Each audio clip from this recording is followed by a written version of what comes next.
Peace.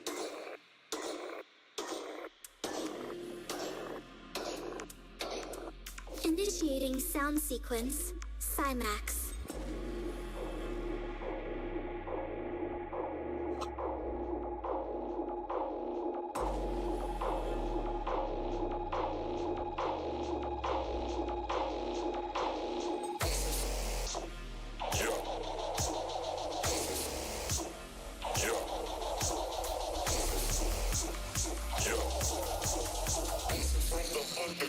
Got your head knocking.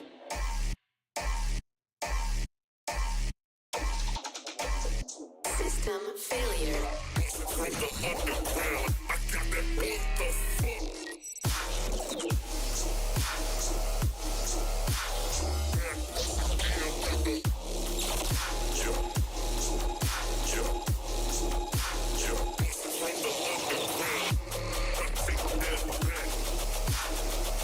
Yo everybody, it's your boy Blaqksheep. No, we are about 5 minutes late. Because I was setting up something. But, without me to make an excuse, sorry I am late.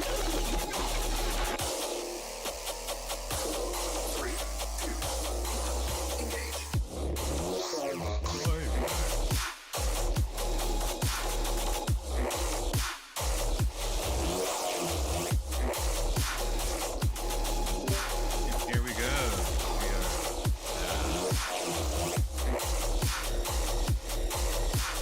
I already did the first like on YouTube. Hey yo! Fuck yeah! Shout out to Seals for the first like on this stream. Again, welcome everybody. Thank you for being here. It's Blaqksheep from New York City Live. And yo, I'm not gonna lie, I got some stuff to say. I got some stuff to say about what's been happening in Manhattan. These fucking oh, it's like, it's been crazy. It's been fucking crazy out here. New York's been on a fucking, like, straight up warpath with the No Kings rally. Straight up, no joke. That No Kings protest was good yesterday from what I watched, and today it was a shit show. Insane. Absolutely insane. And like I'm at this point where I want to go down and videotape it. Like I might start doing like that. I might start going to these events of all sorts and videotape everything that's going on. I think that's going to be the new thing soon, to tell you guys the truth. Yep. Videotaping protests might just end up becoming my thing in the very close future. So, yeah. I mean, whatever makes you money. Am I right? It's not even the point of making the money. It's like I'm interested in these things. Yeah, it's really not about making the money. Making money's great, but like it's my interests. Like this is where I live, man. Like if I would have to, I'd have to go into Manhattan though, for the real protests. Not like wherever they are happening, I'm gonna probably start going to them. So like, yeah, I'm seeing so many people just not having their rights while they're down there. Like it's weird.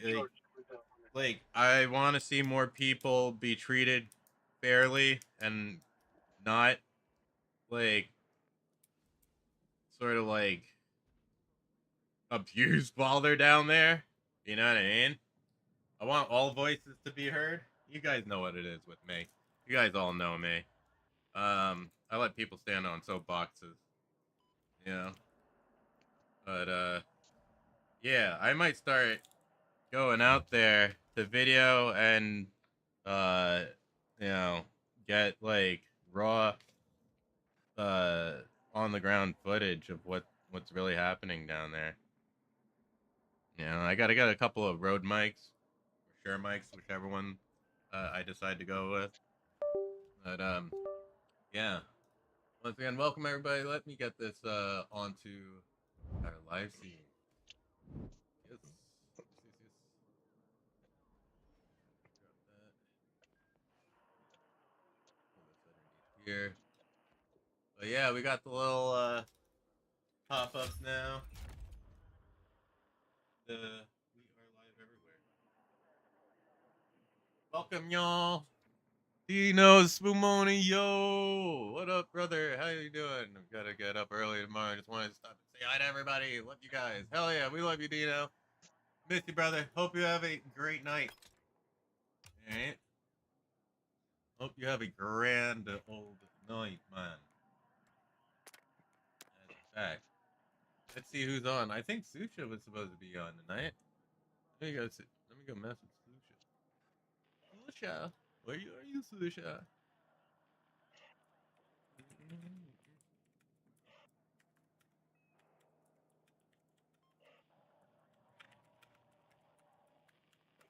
Let me know when you want to join up, Susha. Yeah. All right. Godfather. Hey, Godfather. what's going on? Come jump in with me. Play On what? play some Black Ops 6. Oh, okay. I thought you were playing Battlefield today. I mean Battlefield. Fuck. I meant Battlefield. Son of a bitch. I don't have Dude. Battlefield, remember? God damn it. Still?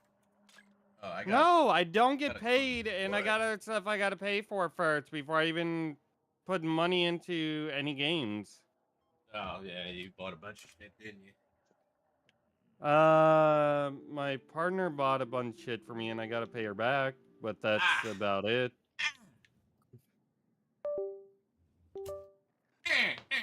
Okay. Nothing too crazy. Nothing too crazy.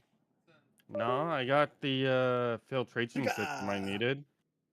What I'm probably going to do to get a quick start on it is hook it up to my other aquarium so I can get bacteria flowing into it and actually colonizing into it so that I could actually have quick starts without having to wait months on end.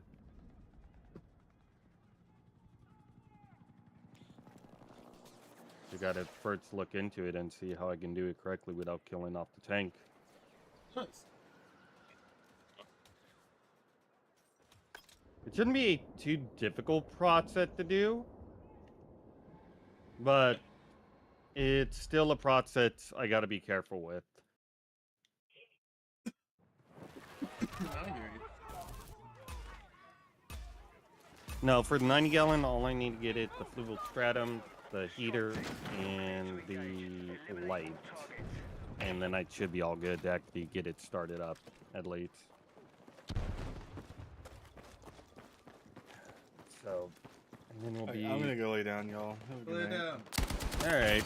Hey. Good night. Which I'll probably be back in a bit if I can't sleep. I'll see you. Alright, see you in a bit if you can't sleep.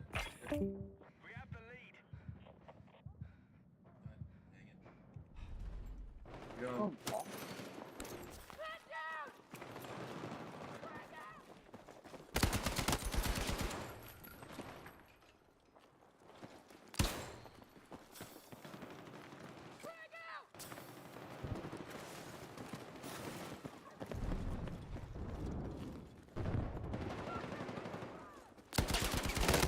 That's some actual bullshit.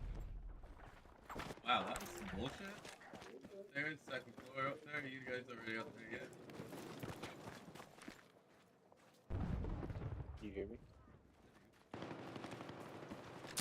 Yeah, two idiots looking at y'all. Oh shit.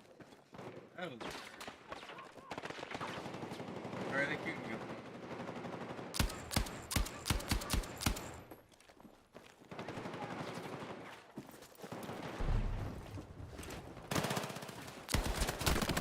Yo, turn around, shoot the dude on the stairs. Yep. Got two coming up. Yeah, you got two coming up on you. Good.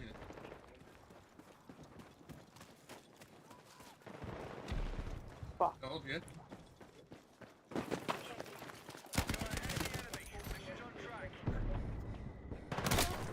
They just spit on your friend there.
I ran out of ammo.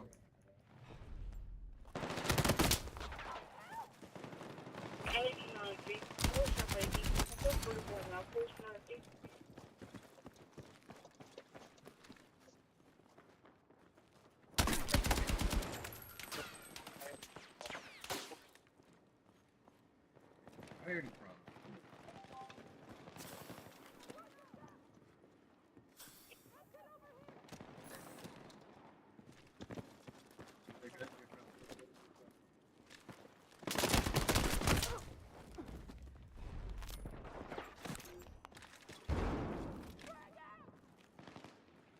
They're on this game is insane. That is insane.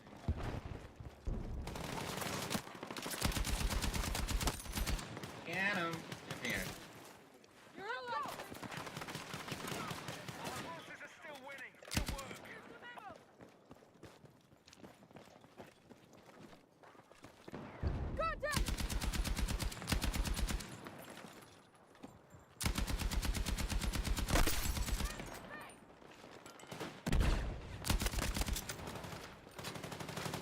Nice, nice. Keep firing at him. Don't let him stop.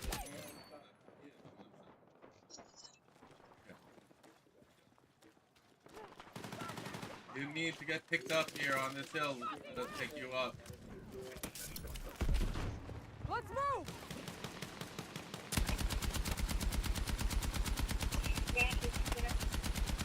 Reload your weapons.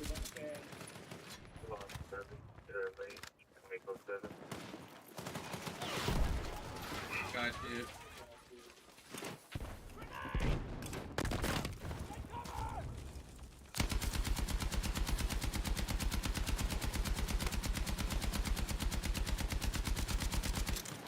Loading.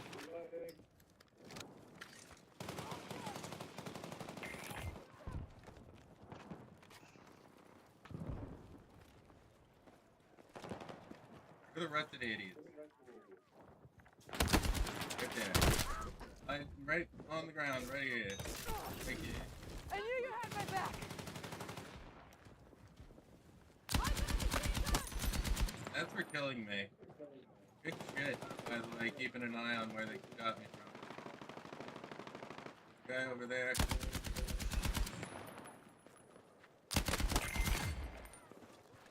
Keep it moving, boys. Let's go. Right here. How you doing? Oh, shit, he got you too? Got one right on you guys. Right here. There you go. There you go, BC. Okay. One was over here. There, he's up top now. He's lying behind the rock.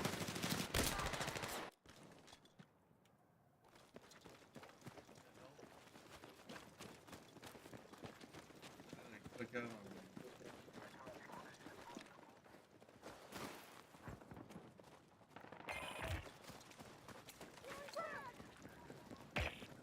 Up on him. You're outside the combat area. Return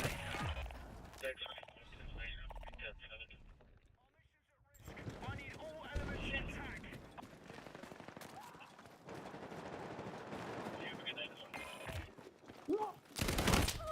That's it. 5 enemies remaining. Okay. Fucking hit! Watch your back too.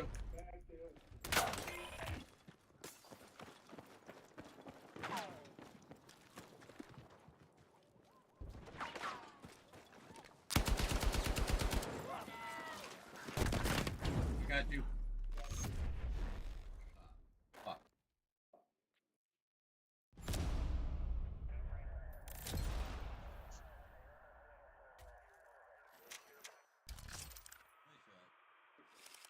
Nice shot. Remember, hey everybody, thank you for being here. If you could hit that like and subscribe button for me if you're new, if you're watching the video, please definitely do. night.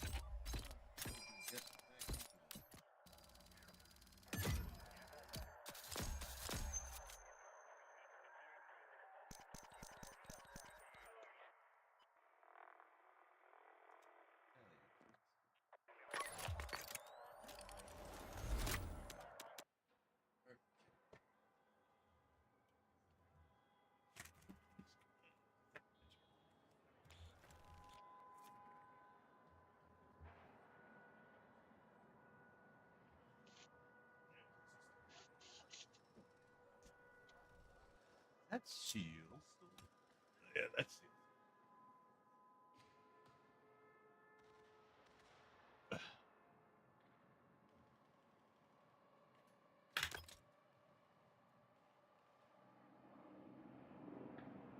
Look like it's just me and you. I was about to say it looks like it's just me and you.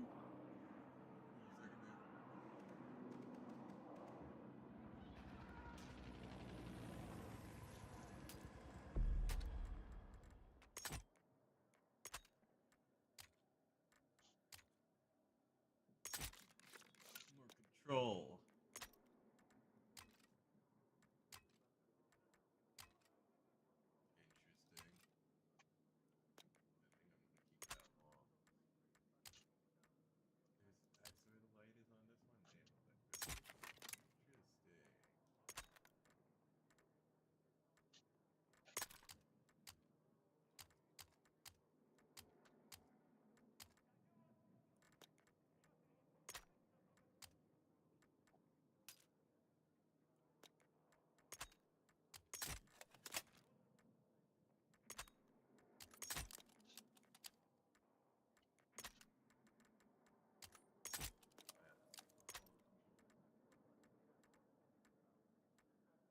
Interesting. I think I'm gonna keep that off.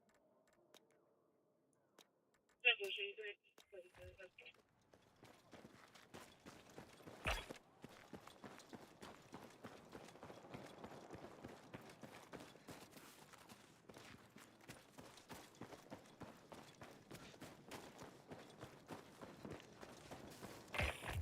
The enemy has secured the lead.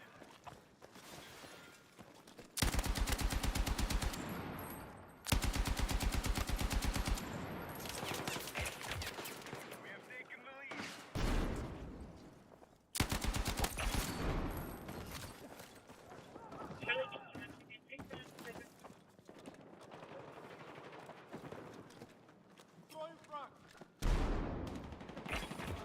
Our lead is secure.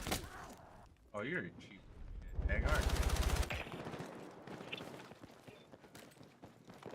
Got you, I got you.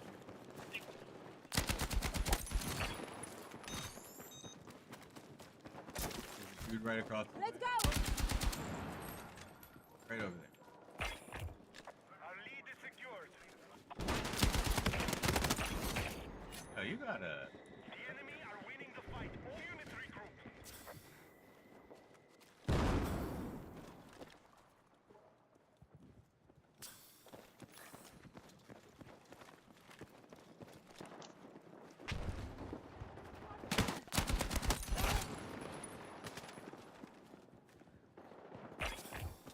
We are in the lead.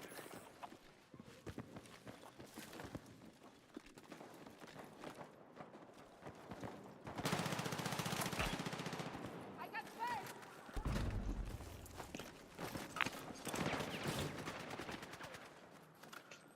Got one! Real quick. Quick, got him right. Got it right there.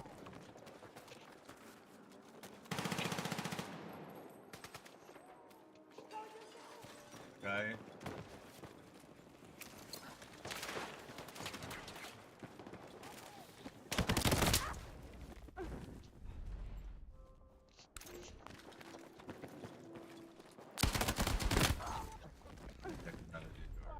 So we got these here, right?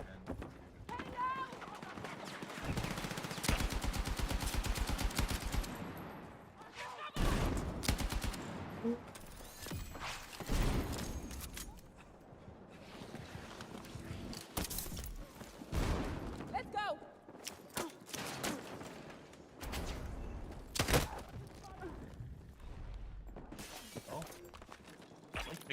shit or something?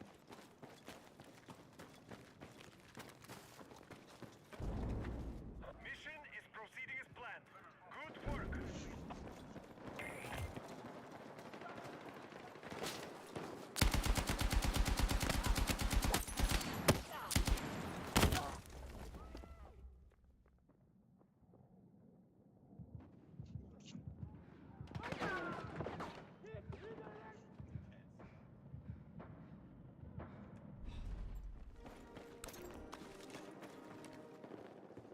Who the dude's still over there? Fire. Hostiles are leading the Ah, fight. he's on fire.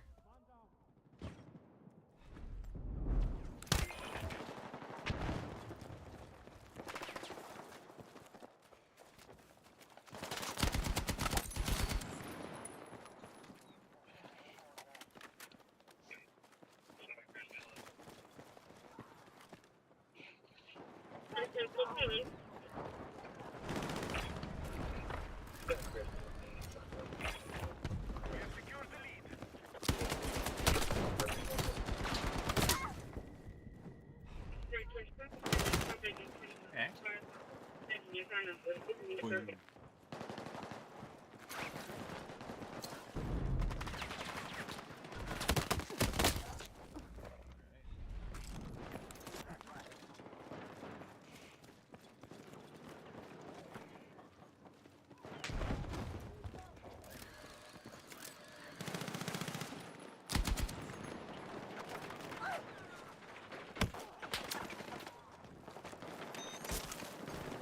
Come on! Let's fight here.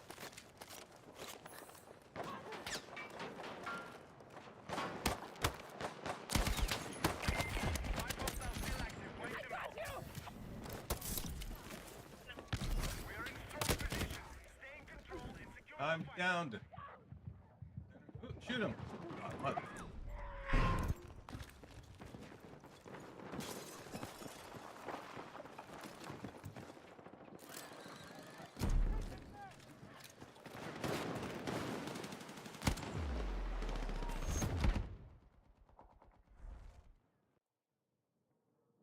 Oh, Tommy.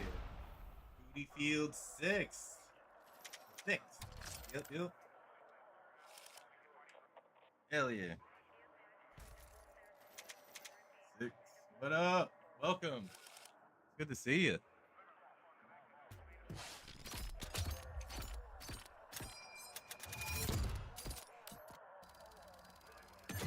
Hell yeah. Spread your cheeks and just go to town. And we're just got Bulletstorm, so well, not Bulletstorm, whatever the fuck this one's called. I'm using it. Might be the KTS 100 MKB. Yeah. I hate that name.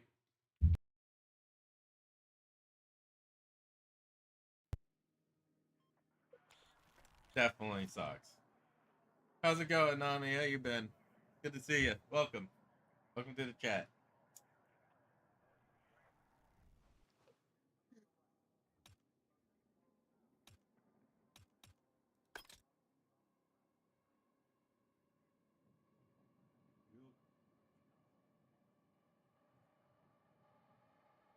Welcome to the chat. You got this game, Nami?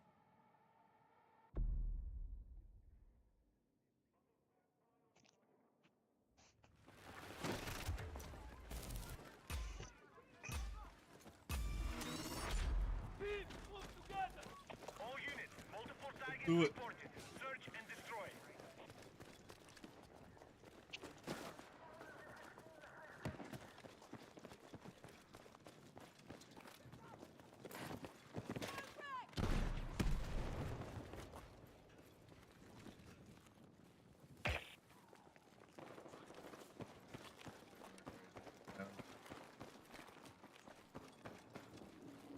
Yeah.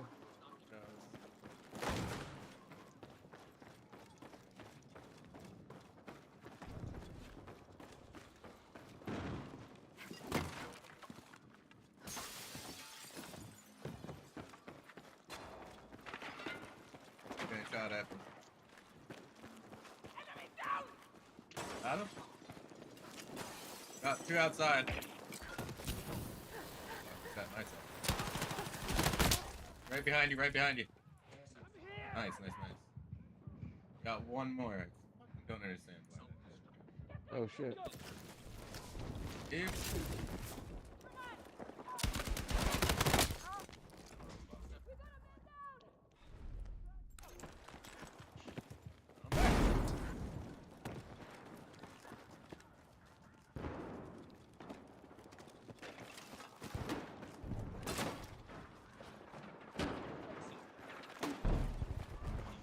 But yeah, to mark him. Yeah, oh, fire. Oh, there you are.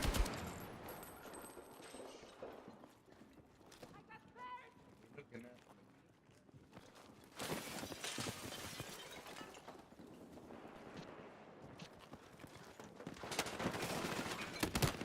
Shit, you coming right down Yep. that hallway to the left. Yep. There's like two of them. Loading.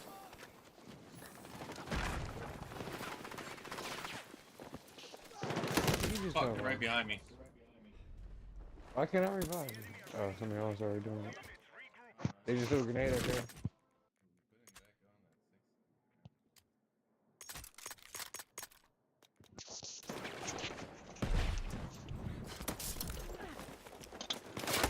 Oh,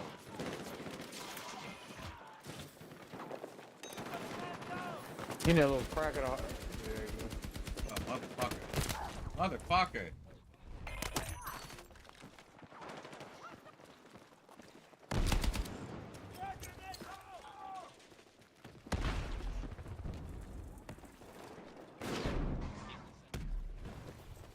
Good. I stunned a guy down that way. Oh, fuck, I was gonna grab you.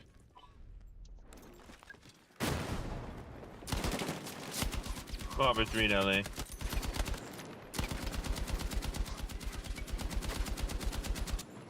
Show me 10-8, 7. One upstairs.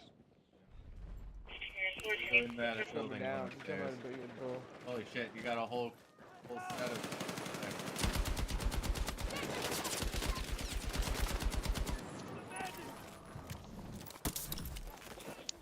Come on! Hey, behind us. Yeah, there's another one right here too.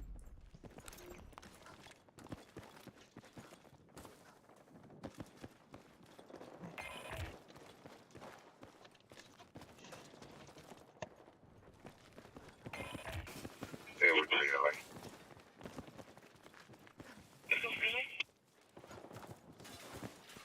Please put me 10-8, top ID, 7455.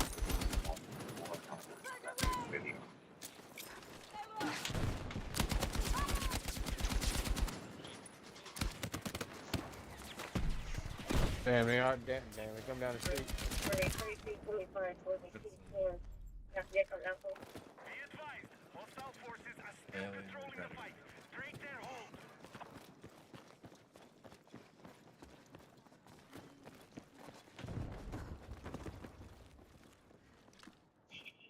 Edward Unit, 6459, can you confirm the portable?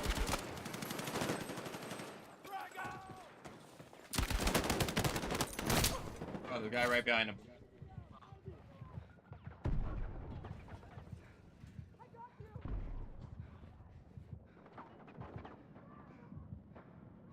Need a medic! Bro. I'm here! Bro. Stay with me! Thank you so much!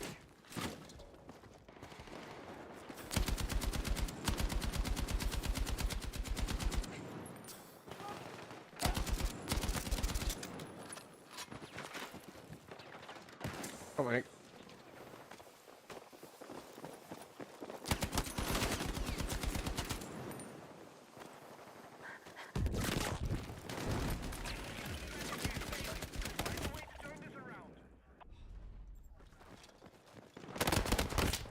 Man, there's a dude right in front of him. Damn.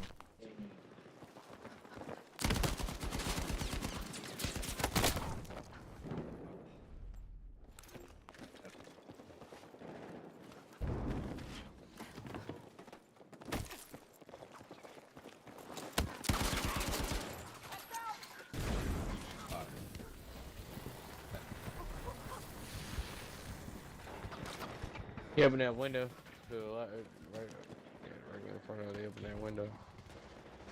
Shit.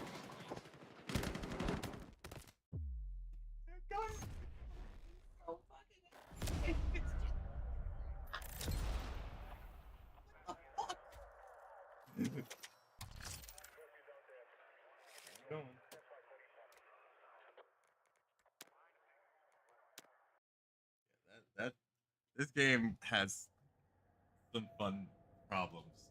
Fun, yeah. We're just gonna call it fun. Fun fucking issues.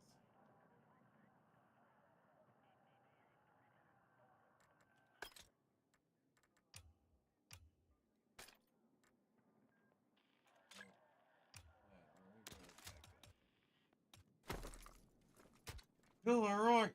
Maximize this shit because for some reason I'm gonna do that.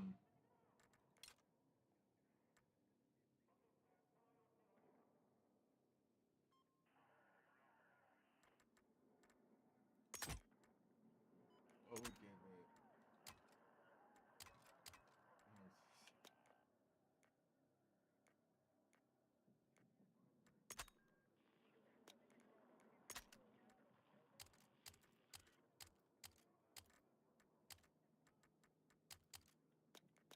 And once again, this gun has the most precision.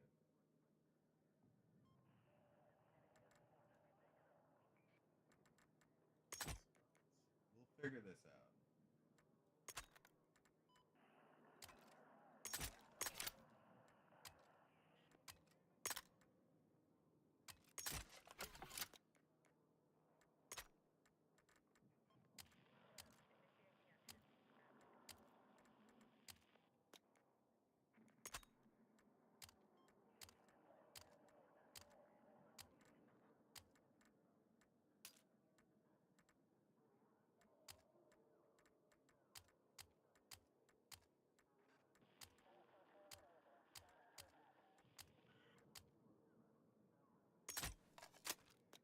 Okay, we're going back to that.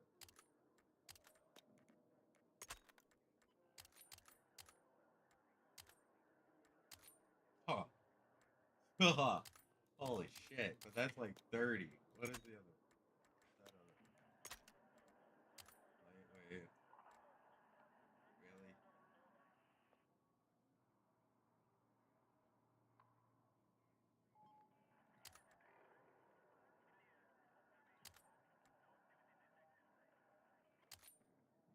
Yeah, I want synthetic ground source. Yeah, okay, we'll figure it out.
This girl committed a deadly sin. She didn't condemn J.K. Rowling and say that she was an evil demon witch. It's bad. It's real bad out there, guys. It's super bad. The trans stuff is just over. We all understand the trans stuff is over. And you get these just small cultural moments put a pin in it and be like, yep, okay, that's where everyone was just like, yeah, we don't care anymore, and this isn't going anywhere from this podcast. And Keira Knightley, not really giving a damn about the objective of J.K. Rowling and J.K. Rowling's virulent turfism, was pretty much the point for a lot of these people, where it's become very, very clear that this nonsense just doesn't fly. People don't want to hear about right some side. weirdo on the internet telling them what's normal. Down, right by the bikes.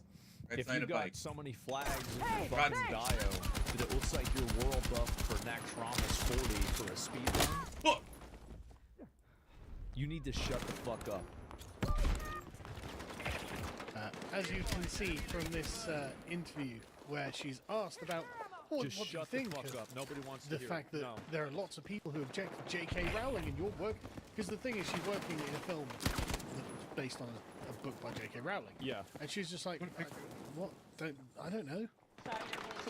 I'm Bridget reading Harry Potter audiobooks. I was wondering, are you aware that some fans are calling for a boycott of J.K. Rowling's ongoing campaign against trans people? I was not aware of that, no. I'm very sorry. You know, I think we're all living in a... Yeah. No, not really. I mean...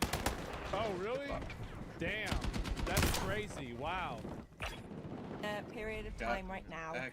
We're all going to have to figure out how to live together, aren't we? And we've all got very different opinions. So I hope that we can all find respect. That's right. That's right. And she gave a political answer to it. She's like, well, you know what? People are going to have different opinions than you are, and that's life. And it's like, let me guess. The internet is fucking furious about this. Yeah. It's I bet. women currently respecting trans rights. And also, by the way, that answer isn't even anything negative about trans people. Like, I think that a lot of, and this is the way that I think a lot of even liberals feel, is that, like, this is at least the way I feel. Like, you want to be trans, be trans. I don't care. It's fine. You can go do hormone therapy, get surgery. Go ahead. Fine. Be happy. If you think that's going to make you a happy person, then I think everybody has, you know, again, the right to life, liberty, and the pursuit of happiness. You want to do that? Go and do that. The problem is that whenever you want to go into exclusive biological women's spaces, like, and this is the problem, is that you always have people that push it over the line. Nobody has a, like, I mean, I say nobody. There's a lot of people that don't like trans people. I'm not one of those people. But there's a line where I think that most reasonable people drop off. And that's about, you know, women's only spaces and sports. I think that's where you lose the mega majority. That's it. Oh yeah, we're gonna have kids. Oh yeah. Talk and then introducing the idea of being trans to a kid. Yeah. True. Actually, that's probably number one. Honestly, number one. Learn to live together and find respect. And you can. This all went down like an absolute lead balloon with exactly the people you'd expect. The Guardian were just like, my God. She was there apparently promoting a Netflix movie, Woman Cabin 10. But she is also doing audiobooks of Harry Potter series. And in this Woman in Cabin 10, she plays a Guardian reporter, so the Guardian must have been thrilled. Which, look at here. Yeah. But, and then you've got to remember that J.K. Rowling, as I've covered previously, doesn't give a shit about this stuff. Rowling, like, this is the thing, I really, really enjoy J.K. Rowling's attitude towards men in dresses and their advocates. Rowling recently responded to Emma Watson because Emma Watson was like, oh, I still love her.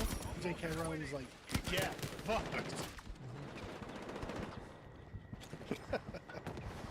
That was like that. Honestly, it's like getting in a fight with a writer on Twitter is like fighting Aquaman at the bottom of the ocean. You just fucked up. Really, like, you just fucked up straight out. You should not have done that. Just love watching them get hoisted on their own petards. Anyway, so yeah, like as you can imagine, there were lots of them who were very upset.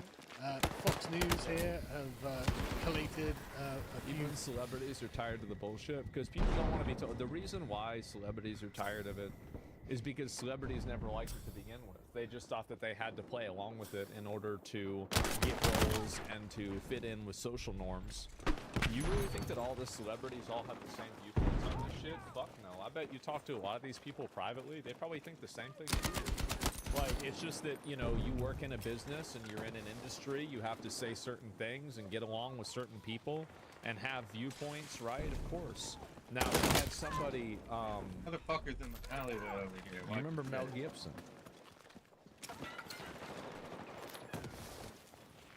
Of the sort of like moderate reactions.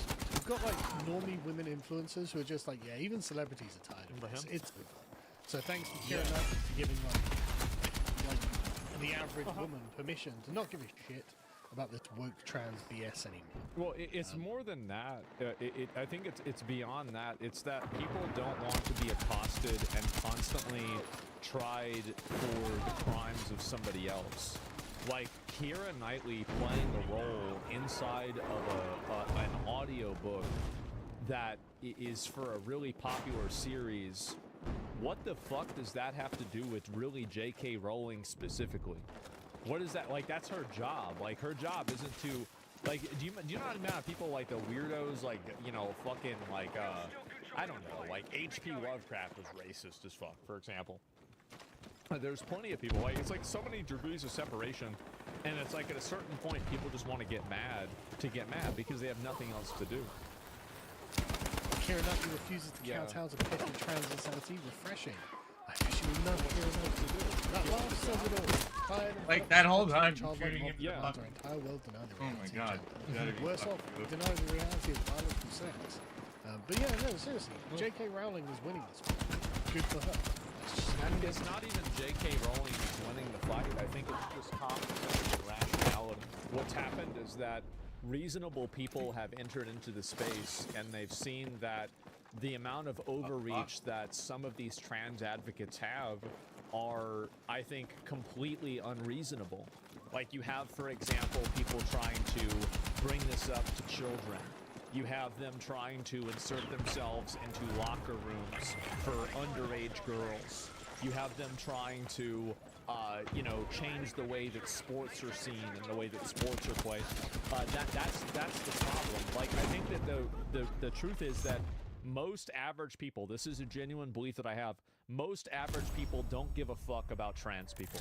Now, they might not necessarily agree with it or, like, think that you can change your gender, but they'll play along and they're not really going to care because they have their own lives and they have their own problems, and at the end of the day, getting in a fight with you over what gender you are really just gets in the way of the rest of their day, right? They don't really care. But whenever these things invade their spaces, whenever you are now requiring them to comply with your vocabulary, now you are effectively enlisting them inside of your worldview.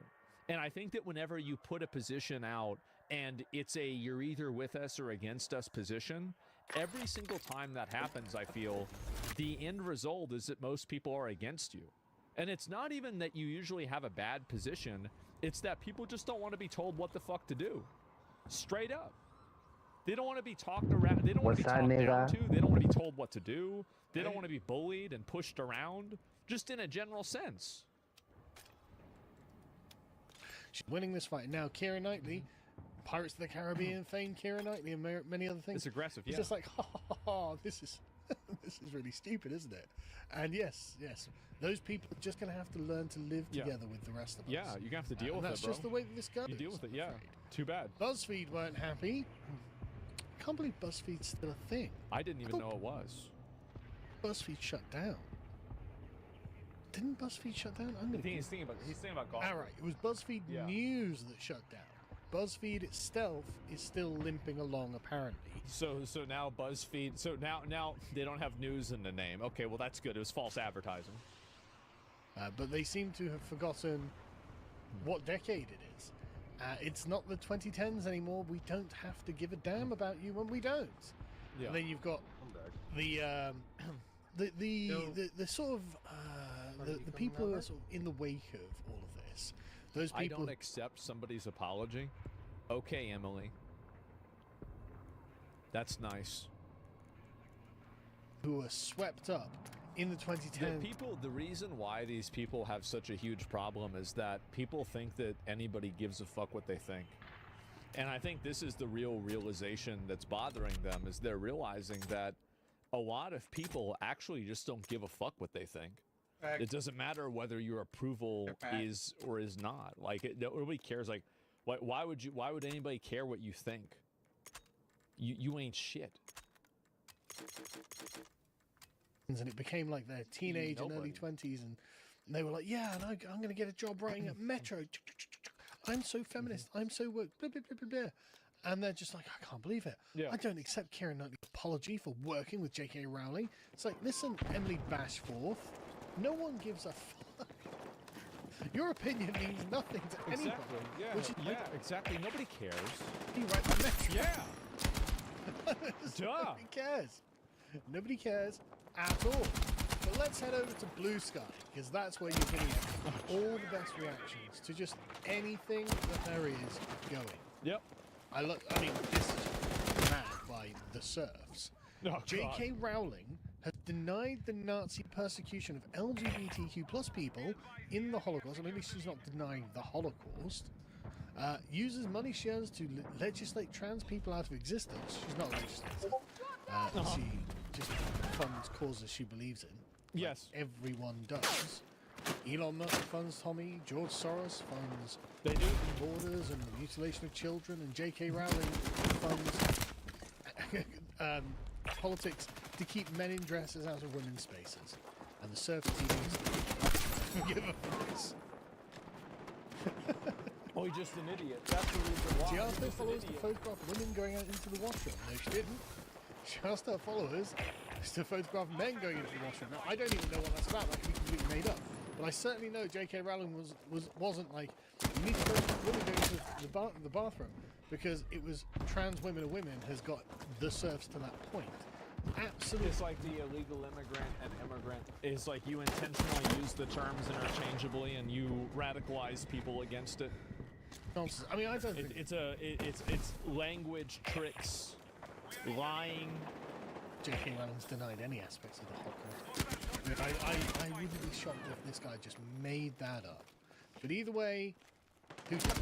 Shut up. Who cares? This is the mentality that I think more people need to have with a lot of these weird purity testing, virtue signaling people on the internet.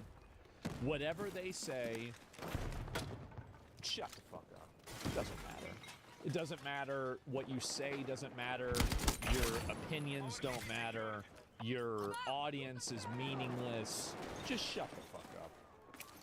Like, and I think the big issue is that people are too afraid to do that. They're afraid that, oh, well, there's going to be a few people on Twitter that don't like me, etc.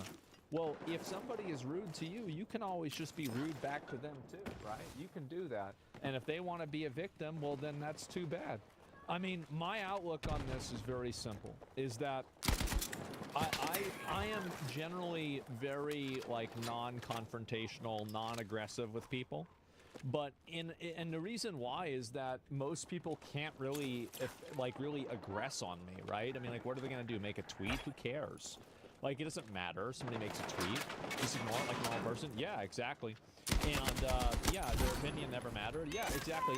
And I think that the big issue is that people like this have lived in a world for the last 10 years where they've been living in the delusion that their opinion mattered. And now I think that rational people are realizing that the amount of people that I'm back. I did one other radio is traffic to come on. very minimal. It's a super outspoken minority on the internet. Yeah. But for the most part, nobody really likes them. Nobody cares about them, and almost nobody even agrees with them. So once people realize that, and it didn't have the same impact that they thought it did, I think I shouldn't now eat that's cheese why and you have sausage. I companies bought that the are store. moving away I'm from regretting it. That's the exact reason people are catching on, is that an internet tweet that's popular, that's a bunch of retards I think getting I'm gonna mad, get some doesn't Hershey's matter. words. That's for sure. It never mattered, but some people thought My it did stomach because is they were getting just delusional. teared up right now. Kieran Knightley That's said, it. we're all going to figure out how to live together. You are just going to have Yeah, to exactly. suck it up. No, I'm And getting a deal feeling with of it. a kangaroo And kicking for the inside of people my suggesting stomach. That's take what out the feeling public is. It transport, hurts really which bad. just seems to laugh at the idea of carrying out people's human Get off rights. this Nobody cares about this shit, bro. Like, I'm nobody starting cares. to wonder I if say that woke people have been extremely it's possible to have low tolerance. Yeah, you can have they don't even like themselves. lactose intolerant. I mean, I never was, but I mean, it makes sense. Actually, Things can this is change such as the a older weird you thing. get. So, Nobody has the human right to go into the bathroom with the I opposite notice sex. when I get a hamburger without cheese, I have no problem. But if I get a cheeseburger, like, I have problems. It's just, it's not even, like, they use these terms, the reason why they use these cheese terms tastes is so they can good, emotionally man. elevate the conversation to give themselves feels the so upper warm in hand my mouth. the battle of optics. But the reality is that he's completely right. I wonder if I have Nobody has Pepto-Bismol. the I think human I right use it to on. have Let me everybody see. else agree with what their pronouns are. Nobody has the human right to be seen as any specific gender, to be shit. agreed with, to be, complied with, or anything like that. Nobody has Good. that right. Uh-oh. Right, anyone has. Alrighty then. Oh, I gotta. The men's Since I have bath, my other pills. And men have no right to walk into the women's bathroom. And it's not a human right. And therefore, saying, well, I'm a man in a dress, I like the human right to walk into the women's bathroom. Hello. Sorry, you don't have that. No. You just don't have that. It's not a human right anyone has. So, yeah, I would Please laugh tell at me I this have the other human right pills. too, because it's quite stupid. Is it? Yes. Ridiculous. Oh, Then you God. have a degenerate anarchist. J.K. Rowling wants to strip me of my rights. Man, I do. Just on your title. And, you know what? I get the feeling if you have to... Cantankerous she-her, attempting academia. Hey, Godfather. Good. Do you like country music in any form See, of this way? is what I've been trying to warn y'all about for I a do. while. I've been trying Okay. to, yeah. No, this I've been guy's trying not to tell y'all about exactly this. country. She, her. It's like a You might mix not of be a that she, her, and actually. Level 5 I retard. would say. But anyway, J.K. Rowling wants to strip me of my rights. Keira Knightley, have you tried meeting her halfway? Or have you tried just going Can't in the really men's? explain it. Yeah. Here, 'Cause I'll send it to I you suspect that's where you actually when you have a belong. chance to listen to But it. you- You don't have to do it You today. just have to No, deal with the so fact you you don't have the should- right to go in the bathroom of the opposite You sex. tell me what you think. That stupid little laugh. Keira Knightley is not seeing heaven. Well, I mean, Jesus Christ. You think? Blaqksheep, really do you think listen that to you country know or what no? God Fuck no, wants. I don't You think listen to God wants? Well, it's not men to country go into the country women's like old school. bathroom? It's more like Is that really at what all, God? You I think wouldn't God's listen really to thinking it. about Even that? if you fucking forced me, I'd Like, that's probably figure a way to crazy. blow out my eardrums. That really? I wonder why. Wow. It's Calm like down. it's like When the Yeah. the trans activist the way says, the "Oh, guy yeah, we'll make sure that sings, person doesn't see heaven." Stick finger in it's your ass. like an acoustic guitar, honestly, but it's like wouldn't be shocked. it sounds if like techno some radical gospel kind of thing, but did the something song stupid, did something like really stupid. the I don't know about lyrics that. is It's just- super it's- cool. Like They really hate it's J.K. not Rowling, anything like and they really hate anyone religious J.K. Rowling's believe or supports. anything like And they that. can feel Like, that the cultural power my influence, whiskey, and relevance he is doesn't talk waning. back. Like he sings songs And like so, that. I mean, it's not like there are examples of them doing terrible things already. It wouldn't shock me if some random Pretty insane sick. He's a person, new artist. did something Well, on YouTube. insane. Wouldn't be surprised at all. Anyway, We're- Keira Knightley, we all have we're to live together. accurate. Learn to Yeah, live no, together this while is taking not- money from a mad bastard in a castle who openly wants trans people eradicated from society.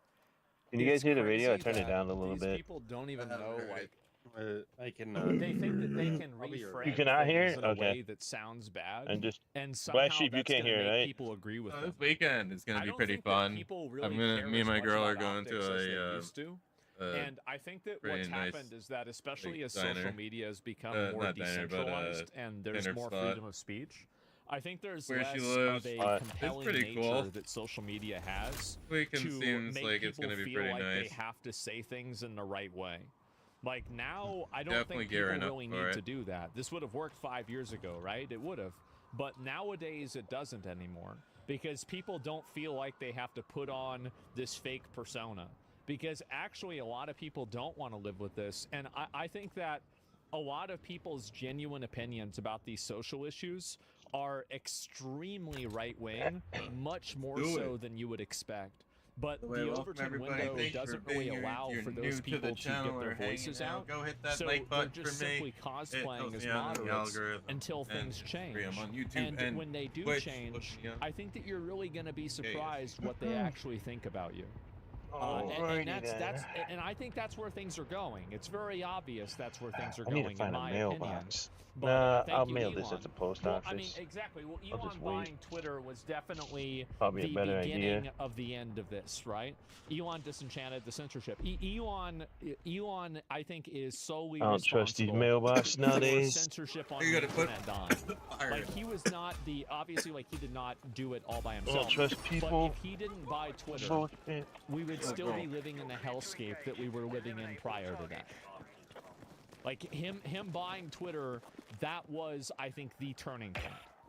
That was the omega fucking, like, universe shifting, reality altering, there's two paths forward, and we went on a different path. If that had not happened, we would be living in a totally different world right now. That's the truth. But that's just gross. That's just good. I don't actually think J.K. Rowling wants anyone eradicated. I think she just doesn't want men having access to women's private spaces. Like those spaces that are specifically women. Like, shouldn't be in the women's room Exactly.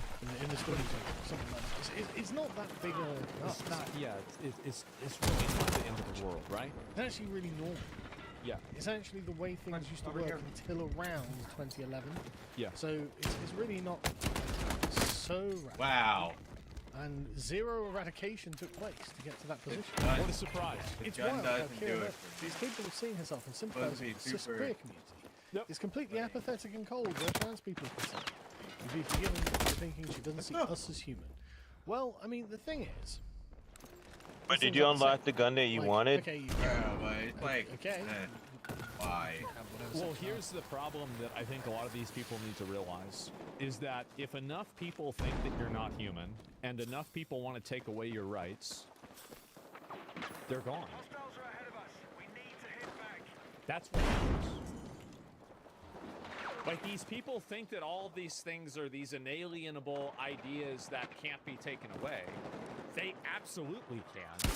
It's so easy to do. Countries all over the world do it all the time. And for anybody to think that, oh, well, this can't happen here. Of course it can. Absolutely it can. Not really a representative democracy. Yeah, look at how the illegals. Yeah, I think that illegals, Chris agrees with you. Yeah, as if we've evolved past mob rule. Well, it's always going to be mob rule. That's, of course you're going to have mob rule. And so, yeah, women don't have rights. They have privileges that men give them. I mean, like, I think that most people don't, right? I mean, and the entire idea of human rights, human rights as a concept is they don't, human rights don't exist naturally. They're a human construct.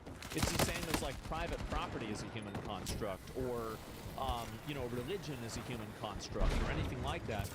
These things are not naturally occurring phenomena. These are things that people invent. And any of these things that people can invent, people can also uninvent. And it can happen that fast. It's so easy to do. It's the Force Doctrine, yeah. See, you want. It's just how it is. I don't have to play a part in any of that. But when you say you will refer to me as a woman, I don't have to do that. I don't have to do anything. I don't have to have any opinion at all about whether you are a man or a woman if I don't want. And if my eyes tell me that that's not the case, I'm not obliged to play along with your fetish. Right? Yep. Rowling and TERFs, you should not exist. Cease existing. Trans people, we just want to live. Kira Knight, we have to respect differing views. No, my existence is not too bad. Negotiable. I will not die so you can enjoy your hateful bigotry. That's not going to happen. Yes, it will. It absolutely will, because if enough people agree with her, then that's it.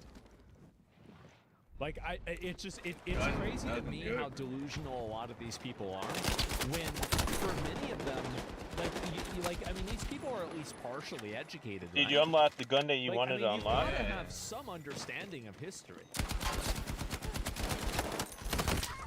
It's a furry? Of course it's a furry. Need more rounds. I'm not gonna make the I'm not. Yeah. I'm gonna move on. Kira, Yeah, they're probably gonna force has you no, to is no friend of the trans community. And based on an interview level I've up seen, before it she gets said any the better. persecution of trans people is funny. What the fuck is We'll up never with watch a it? film she's in again. Well, I mean, you know, that'll be 1% of the population. See, this is the reason why nobody likes these people, is that they hear something that they disagree with, and then they just blatantly misrepresent, exaggerate, lie, and just totally fucking make people look bad for no reason. And so, like, that's what I find to be so crazy about this, is that they're just making up a bunch of bullshit.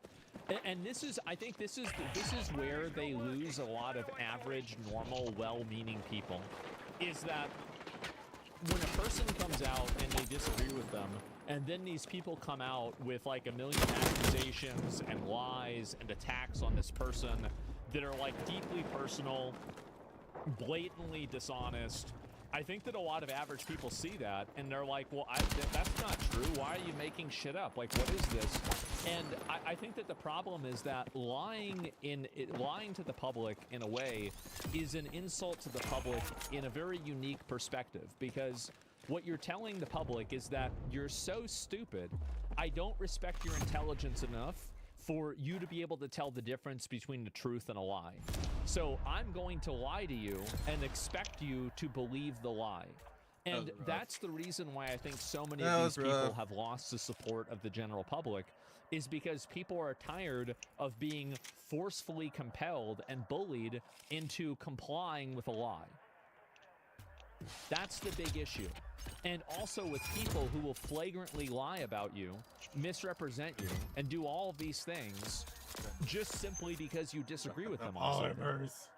That's the reason. So we're putting those on. Watch our film says Lauren. That's lying that this gun is actually. Don't know if I think that's the correct I'm name gonna for need Lauren. that shot. But anyway, it says Lauren, and the thing is, it's like, okay, well, you know, don't. You're free to completely boycott, to avoid, to ignore, to be angry with, if you like. Blue Sky. But the thing is, she's normal, and everyone else is normal. J.K. Rowling. Yeah, it was a very normal response that she had. It wasn't even anything negative. It was just like, there's a lot of people out there that disagree with you, and you can't. I mean, if you try to go out and kill all the people that disagree with you, they're gonna do the same thing. And there's a lot more of them. That doesn't end well for you. Yeah, you're gonna be that doesn't work. It's like there's no happy ending for that. It's normal. You're in fact a radical fringe who've somehow gained some sort of cultural power. Yes. In order to browbeat everyone into agreeing, or at least staying silent and being complicit with a crazy position. Yep. That is, I'm sorry to say, all wearing off now. The magic spell you cast is dissipating, and we're looking at the whole thing in the cold light of day, and actually, we don't have to care. No, I think that's exactly what's happened, is that I think people have just generally... By now, people have generally kind of lost interest in trying to... Hey, Blaqksheep, on your end, you can't hear the video, right? Kind of stuff. And now that that's happened, I think everybody is pretty much totally out on it. And they're okay. I think that most people, as I said before, this is a good video, and I think it's pretty funny to see the crash out over this. You hear me at all? Yeah, I can hear you now. You know, it's not I can hear a you. surprise. Yeah, I'll give you a link. I mean, I've watched Star yes, Wars like I can hear you now. years, okay? So, make sure to give Okay, them a like. so turn it down really low, so well, you see the way that they it lie doesn't about pick people, up. and the way that they weaponize tragedies like the Holocaust, and They try to invoke things like Hitler and Nazis, etc.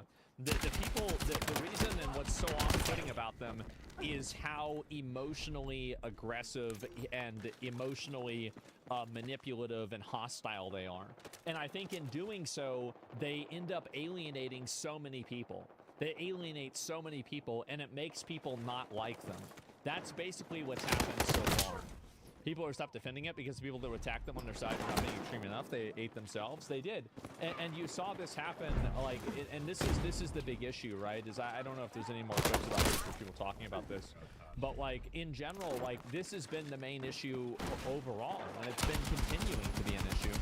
So like, I think that the more that people are fighting and the more that people are arguing, etc., inside of that group, the worse and the more hostile it's going to be.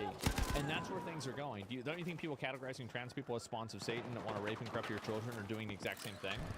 Well, yeah, I mean, but I'm not supporting them. Like, when did I say that trans people are the spawn of Satan? When did I say that? When did I support somebody that say that? When did I agree with somebody saying that? Like, I never happened, right? And so, like, and that's the problem, is that you try to emotionally escalate the conversation in order to take it away from the logical conversation, and now moving it into this highly emotionally charged, highly, you know, like optics-based perspective, right?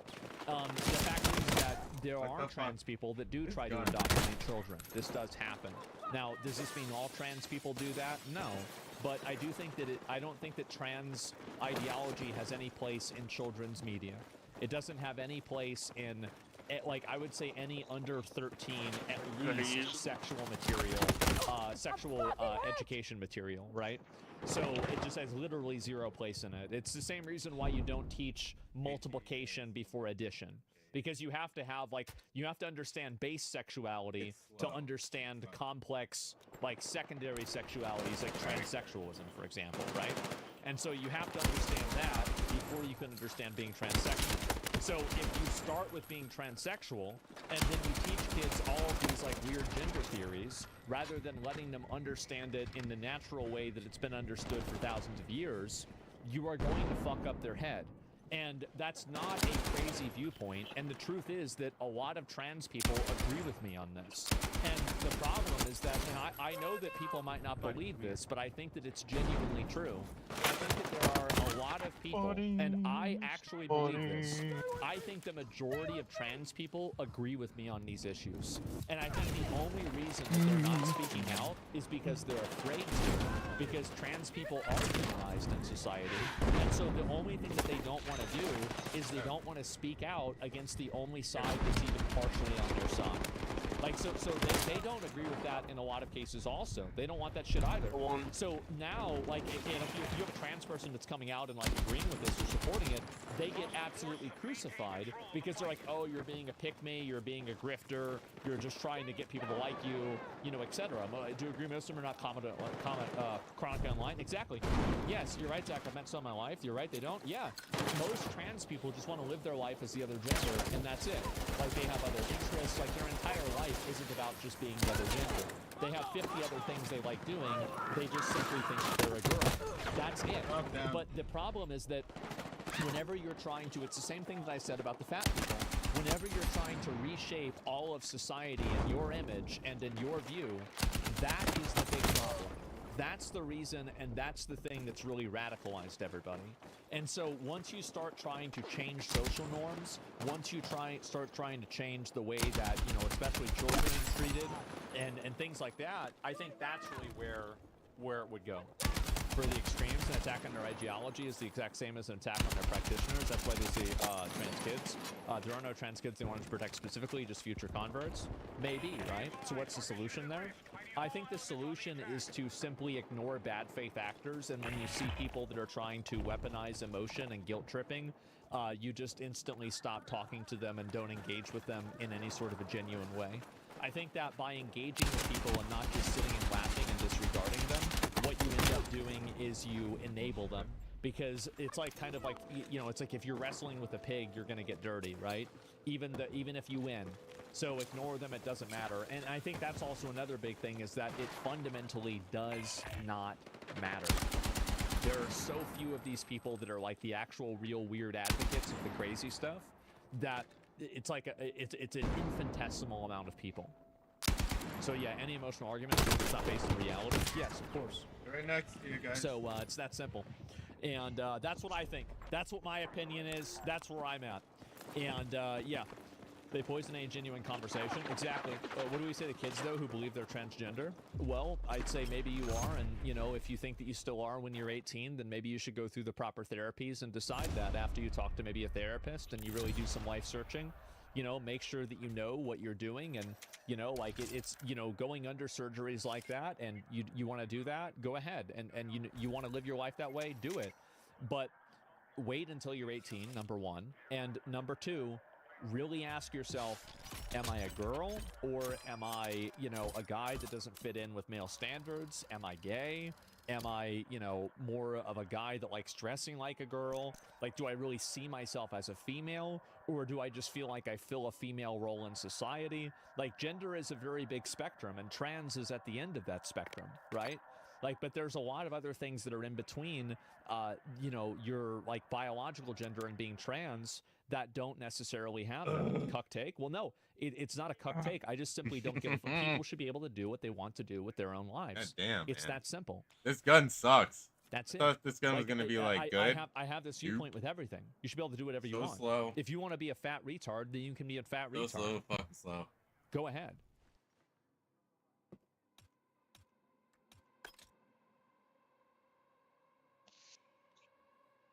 Somebody is.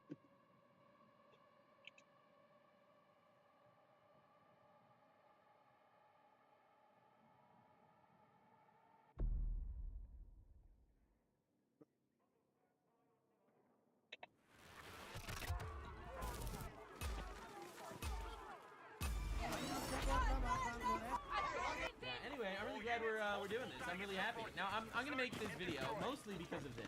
So the Department of Homeland Security got into drama. The Department of Homeland Security got into a little bit of drama, let's just say, and it got pretty heated, and the youth, specifically of a specific ethnic background, are very unhappy. But right there. We get Yeah, into nice more, shot. I want to say that ICE has officially arrested Melody from Hunter x Hunter. That's right. Melody is now in permanent confinement for protesting. They got her, ladies and gentlemen. But anyway, ICE decided to post this video. It's a TikTok about a couple of youths of nebulous ethnic background. They appear to be very dark white people, dark-skinned white people. It appears to be, at least from me, I can't personally tell race based on how they look. But some dark-skinned white people seems to have said this: ICE, we're on the way. Word on the street, cartels put a 50K bounty on y'all, essentially saying, we're coming to kill you.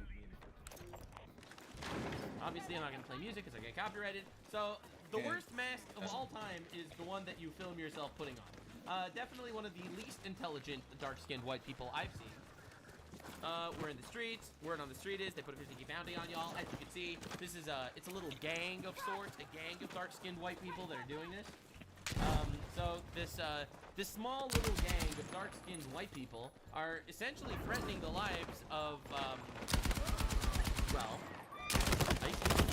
it's just an unruly gang of neighbors. Fafo, you threaten to lay hands on our law enforcement officers. We will hunt you down, and you will find out real quick. We'll see our too. I'm so happy we're taking threats of violence online as actual violence, or as actual threats. We're actually counting this seriously, and we can no longer live in a society where you have people celebrating murders and condoning murders and inciting murders. This is not acceptable, actually, at all. And the violence against ICE that is up 1,000% is absolutely unacceptable. Now, John Harwood, one of these journalist people who came out here and decided to say racist Trump administration altered the video for the purpose of frightening white people. No morals, no integrity, no honesty. Essentially trying to show a post, I thought that I had the post up, saying that they altered the original TikTok and added words. He's saying that they added the words onto the TikTok when in actuality this wasn't the real TikTok. frighten white people of black people. Now, the Department of Homeland Security followed up saying we have the receipts. This young man posted violent threats of murder against our law enforcement. He then deleted it when he got called out and attempted to deny all wrongdoing. We have the receipts, and the internet is forever. Willful ignorance and the intentional blindness by leading Democrats to this massive increase in violent rhetoric against our agents due to their actions is both disgusting and disappointing. Violence against our agents and officers must stop. As you can see, here's an actual screenshot of the TikTok.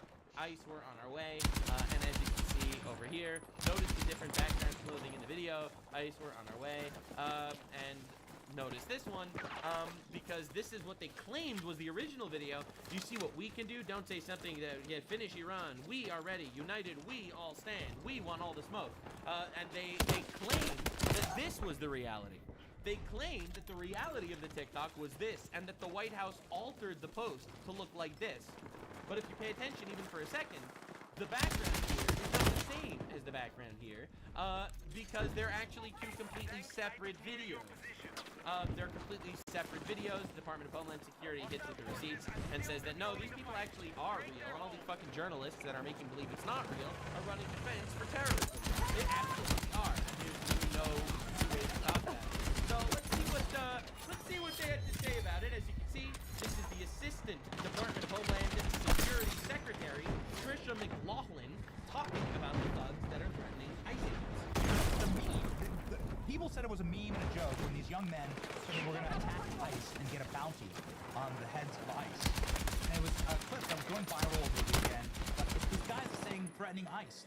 And the Department of Homeland Security did not take this as a joke.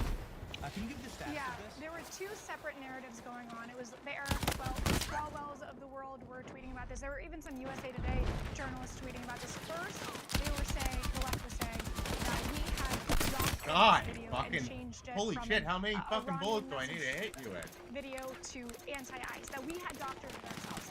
And then the second narrative from the influencer, the guy who posted this video, was that, oh, he was hacked.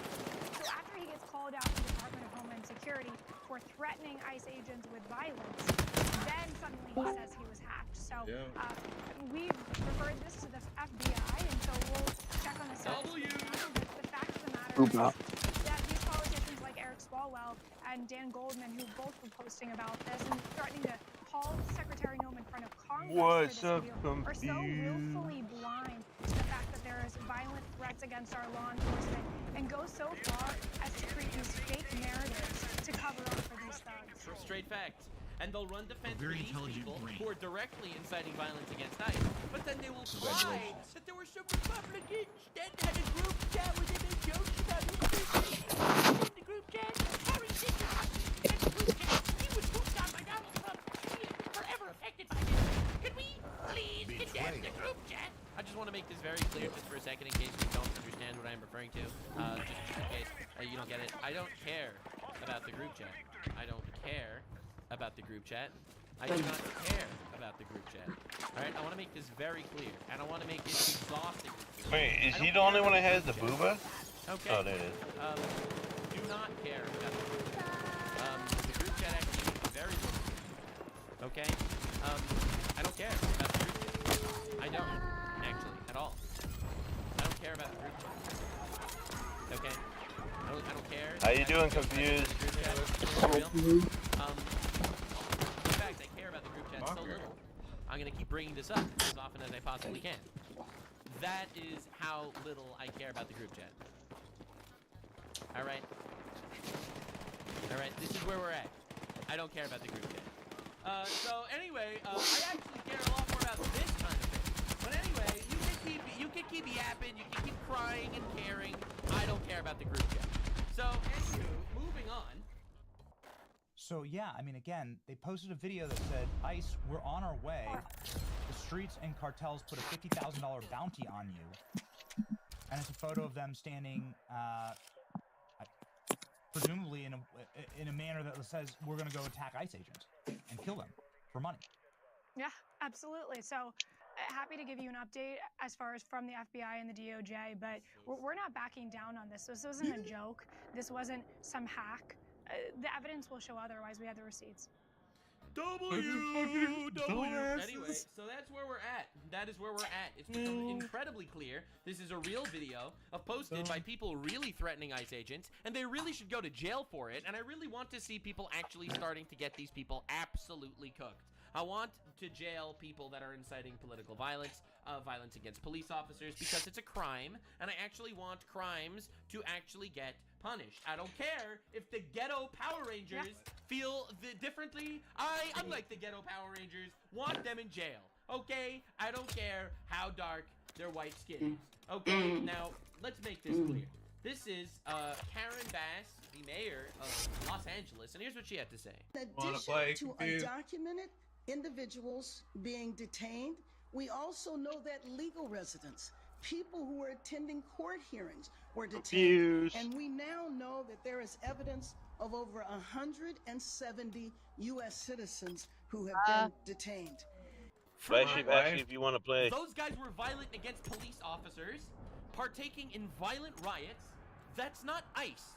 Look at how she conflates ICE deporting illegal invaders of our country and Americans getting detained. She puts it in the same sentence to make it sound like ICE is just going out scooping up whoever they possibly can. To make it clear, what she is referring to 170 said I'm getting on Battlefield. terrorists that got detained for assaulting police officers and vandalizing police cars.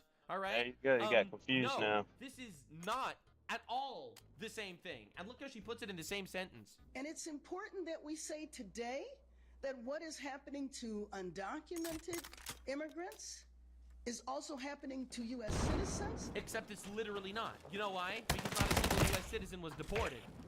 If you actually look at the stats, it didn't happen a single time. If it would have happened, it would have been the only thing on the media. But it literally didn't happen. Which means that this can happen to anyone. No, it can't. It could only happen to people that are violent against police officers. To all of us at any period of time. Except it can't. And this is literal fear-mongering, and you're essentially trying to get your community and your people to be violent against ICE. They feel like they could get arrested at any time. This is fear-mongering. And I think this is almost violence. Because essentially, what do you do against them?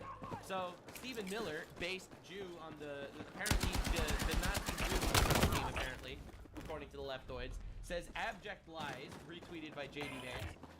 Abject lies, violent leftists have been arrested and charged with illegally obstructing federal law enforcement, a felony. Let's begin. Open Borders Democrats have incited leftists to violently attack ICE. 1,000% accurate. No lies detected. Baseball Jewish Nazi, according to the leftists. I'm just saying, what could I say? I hate to be that guy, but apparently. Yeah, so this phone I'm going to pay it off by the end of the year because I can afford to. I just needed phone because mine was laying up on I noticed that it was interest there when the finance, but I didn't. Then I clicked and didn't notice that over the 36 months the phone is £500, but then the interest over 36 months total was like 200 quid, so I'm going to get that sorted out so I don't pay the interest as well. Have been crashing out about. Nice. The government shutdown is happening, and it's taking away their SNAP benefits. That's this is just a bit of a stupid, the amount of interest. I was like a 20% I figured out how to make this and gun the government awesome. shutdown and SNAP benefits are now held back. So obviously, this has angered the back to you. Motherfucking Orange Man J. Yeah, what's up? I'm gonna tell you just like this. What the fuck you mean? Then. Who ain't getting that goddamn food? So you're gonna pay off your phone before the interest hit it? Yeah, yeah, because the interest, but that's only like yearly interest, and over the 3 years it would cost me £200 total just the interest. So my plan is saving so I can afford it, so I will get an extra like. This is now the best gun in the game. £200 over like 2 months and then pay it off by the start of next year.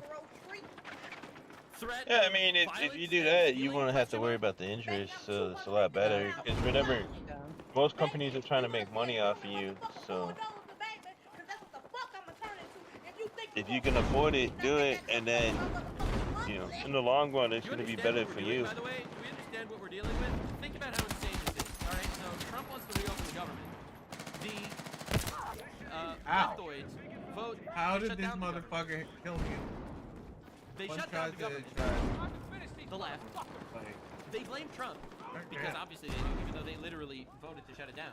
This 250-pound job of the bitch shows up and decides to make actual threats of violence and theft, and swears on Jesus Lamar Christ's name that this 250-pound of solid carrot is going to destroy you.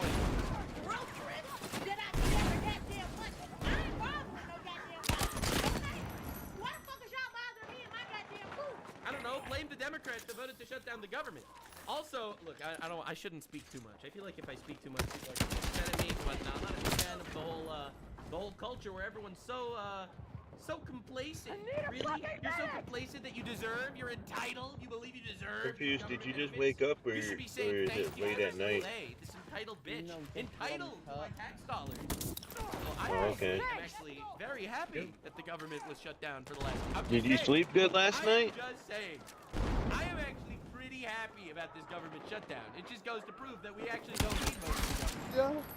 I had a busy day yesterday, though, because I went to Birmingham, looked for a phone, and I did go into a shop that was selling refurbished, and I tried to choose excellent, but that was a costume. And then just in the end, I just got a good one off online for like 500 with a 549, but then fine, man. We found an MK Ultra. So what kind of phone did you get? No one expected this to show up, but yeah. So anyway, the iPhone 15 Pro. Not only on the front of Okay, not bad. Shouting and screaming. Yeah, because that's the thing. I decided I wanted to try an iPhone, but I knew it wasn't worth it getting a new one. And 15 Pro, even though it's only 2 years old, it's still going to be getting updates. So that's what I chose. I could have bought like another Pixel, I could have gone like a new Pixel 9, and that would have cost me the set about the same. Let's take a look at this, because personally I think it's very funny, because apparently Gotcha. So do you like Apple better than Pixel? The government now? I just went with what was better value, really. I don't really mind. Hey y'all, have y'all seen this? Oh, I see. Okay. And I mean, there's nothing wrong getting refurbished. This video, I used to get refurbished phones back in the day. Took this verbiage on here, basically saying that these young black men are calling especially for some the newer Apple phones can last for a couple years after that's not what the video spin out. is about. This young man made this video video they do, yeah. about over a month or so ago, and in his video it actually shows this where they're talking about Iran. Right. Except that's a different video. However, Homeland Security, ICE, DHS, Kristi Noem's team. As long as you're happy with the phone, that's all that matters. We're about to I'm just We're gonna break this down. Someone told me that they really don't like that I judge books by their cover, so I'm gonna proceed to judge more books by their cover. All right, let's get rid of this this list, the caste system, because this is important. All right, this is I'm gonna have to teach you how to spot something a little diabolical. All right, so first, wingtip glasses. All right, that is a red flag. All right, that's a red flag. All right. Second, what the fuck is this? All right, if you're trying to be quirky and cool, that is not gonna go. What's going on here? All right, what's this all about? All right, what are these? What are these anomalies? All right, this is obviously not good. All right, we obviously need to look into this a little bit deeper. All right, there's something to speak about here, and I personally don't approve. I personally think that there's something we need to look into here on a deeper level. Thank you for coming out. This is a 7 out of 10 threat level that we are dealing with right here. Anyway, took his video, must have scouring TikTok for videos. Took his video, used AI to take off the words he had on it, and put these words on it to make it look as if these black young men are saying they have a bounty on ICE's head. All right, so that's your fiction. Did you see that DHS posted this deepfake AI-generated video of black teens threatening ICE? All right, so again, I'm not trying to be rude here or anything. We're gonna have to do a bit of a deep dive here. We have to understand exactly what we're up against. Not trying to make any enemies, just trying to make friends. Friends in unexpected places. That's what we're up here for. All right, so let's look at this seriously for a second. Could this close? Thank you. All right, so let's look at this seriously. All right, so let's try to break this down for a second. So let's see. So obviously the first red flag. This is a nose ring, but it's also a nose Show me ring of a code man, 100. which makes it even worse.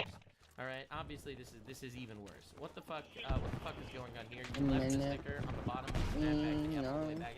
That's also a bit scary. So obviously not as bad as the last candidate. 5 out of 10 things over here. Obviously, we have we'll have to keep checking. Putting in danger the life of the real black teen who posted the original video.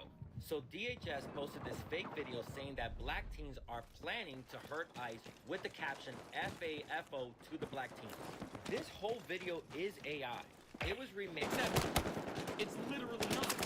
And from this, so do you understand how the fear-mongering goes? Okay. Like, look at how insane the fear-mongering is. Like, look at how, recognize how ridiculous the fear-mongering is. Like, these people are literally posting TikToks. I'm not even joking. Posting TikToks talking about how it's secretly a deepfake, and this is threatening the lives of regular black people. What? Creator jokingly telling Iran. Like, the other craziest part is, there are thousands of false files coming from the leftoids on the internet. We see them all the time. All the time. Why would the Department of Homeland Security make one up? There are thousands to choose from. Not to mess with the U.S. So the original video was a joke and kind of patriotic, but somebody online took that video and remade it to scare white people into thinking that black teens had joined the radical left's assault on law enforcement. And you see, the reason why this is ridiculous is because I've never heard of a black teen being violent before. So this is changing the entire. Alrighty, I'm gonna go do my own As someone that's stream. never heard of Yeah, everyone will stream. This obviously opened my eyes Blaqksheep. to a whole new level of racism. Because black teens are known Me to be too. inherently unviolent people. Violence was introduced to black teens just last week. Before last week, there haven't been violent black teens, and now everything changed. Thing that is not happening, it is actually happening the other way around, where ICE is attacking us for $50,000 bounties. What? ICE is not attacking you for fucking bounties, okay? They're deporting illegals because that's the job, and they're arresting terrorists because that's also the job. People are trying to make excuses to say that DHS was also fooled by the fake video, which makes absolutely no sense. This video was just a real video. Wait, so we gotta talk about more lies. Yeah, baby. All right, I love watching this guy talk about these topics. Like this is my favorite kind of black on black violence. I love it from a conservative perspective. This guy's great. Theories coming from the left, okay? Because when you don't have any facts, that's up you claim.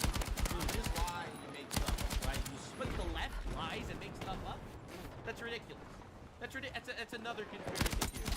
I want to make this clear. This is another conspiracy theory. Completely and utterly and perfectly clear.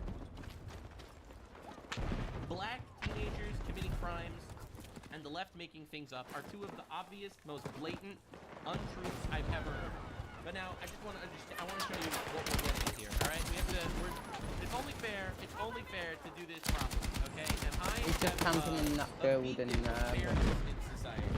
So as you can see, this is the black conservative perspective over here. As you can see,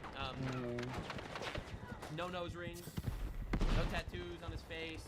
We got no cringe stickers all over his head. This is 0 out of 10 threat level. Based as fuck. We love him. Notice what we're talking about.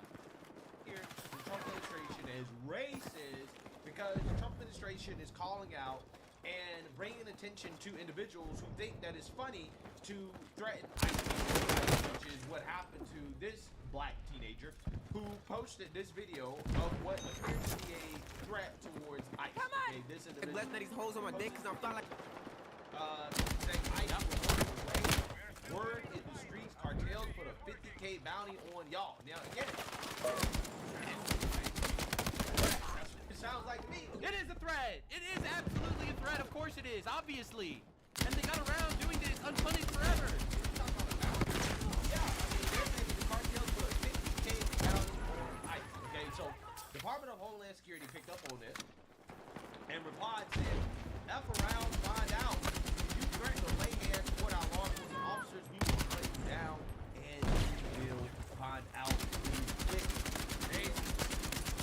So, yeah, so. Damn, base. He's like, dude, this guy sounded more and more like a white supremacist every day. DHS got a whole lot of backlash. Wait, motherfucker! No, that's a clip. Holy shit. Whoever's in my chat fucking clip that shit. For the world to see, God right? damn. And now, again, you That was have great. liberals, leftists, boo-hoo, whining, crying. Racism! Right? They're putting the target That on the was back of sick black as fuck. teenagers, right?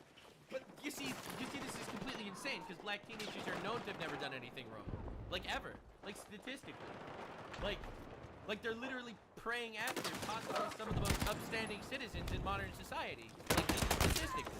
This is horrible. It's horrible. This is what they're boo-hoo, whining, crying about. And the most hilarious part about all this is that, once again, they're making up these far-left, blue-anon conspiracy theories about how ICE AI edited a video, right, and made it seem like these young black teenagers were threatening ICE, but that's actually what they were doing. No, what they were actually doing is that they were displaying a patriotic message, right? That's what they were actually doing. They were dressed like this, pledging allegiance to the flag, and DHS decided to AI edit the video. According to the far-left, blue-anon conspiracy theory, right? This is the theory they put out. Let's go! Hey fam, so the Department of Homeland Security, Christine. Oh my god, are you kidding me? She's like Joy Reid. This is like a journalist. She's coming. This is a journalist! Dude, journalists don't deserve human rights. I'm just saying. Journalists absolutely do not deserve human rights. Alright, let's do a deep dive. Let's do a deep dive. Sorry. Judging a book by its cover? Yes, we are. Yes, we are. That's what we do here. That's what we do. People say don't profile people. I disagree. I think profiling is based as fuck.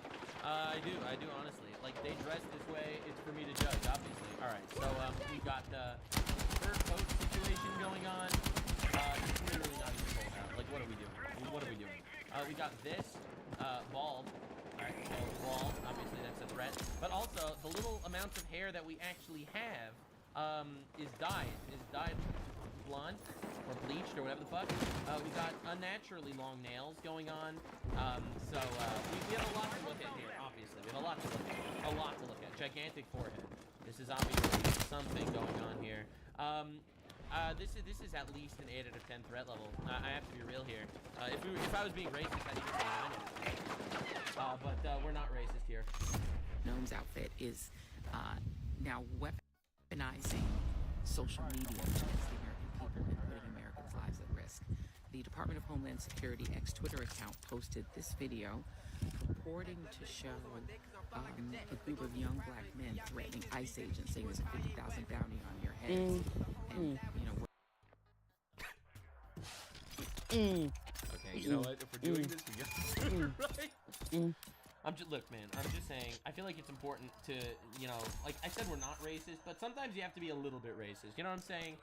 A little bit racist, because this might insult an entire culture, but unfortunately, like, we gotta do it. All right, so, like, let's be real here. So, what the fuck is happening here? With the ninja mask shit, what's going on? What's going on? Wearing, like, towel fucking shit? What are you wearing? You're wearing basketball shorts on top of, like, tights? What the fuck is happening here? Like, what are we even doing? What are we? You'll walk outside and film a video with a bulge, dog? Really? Why are we doing this?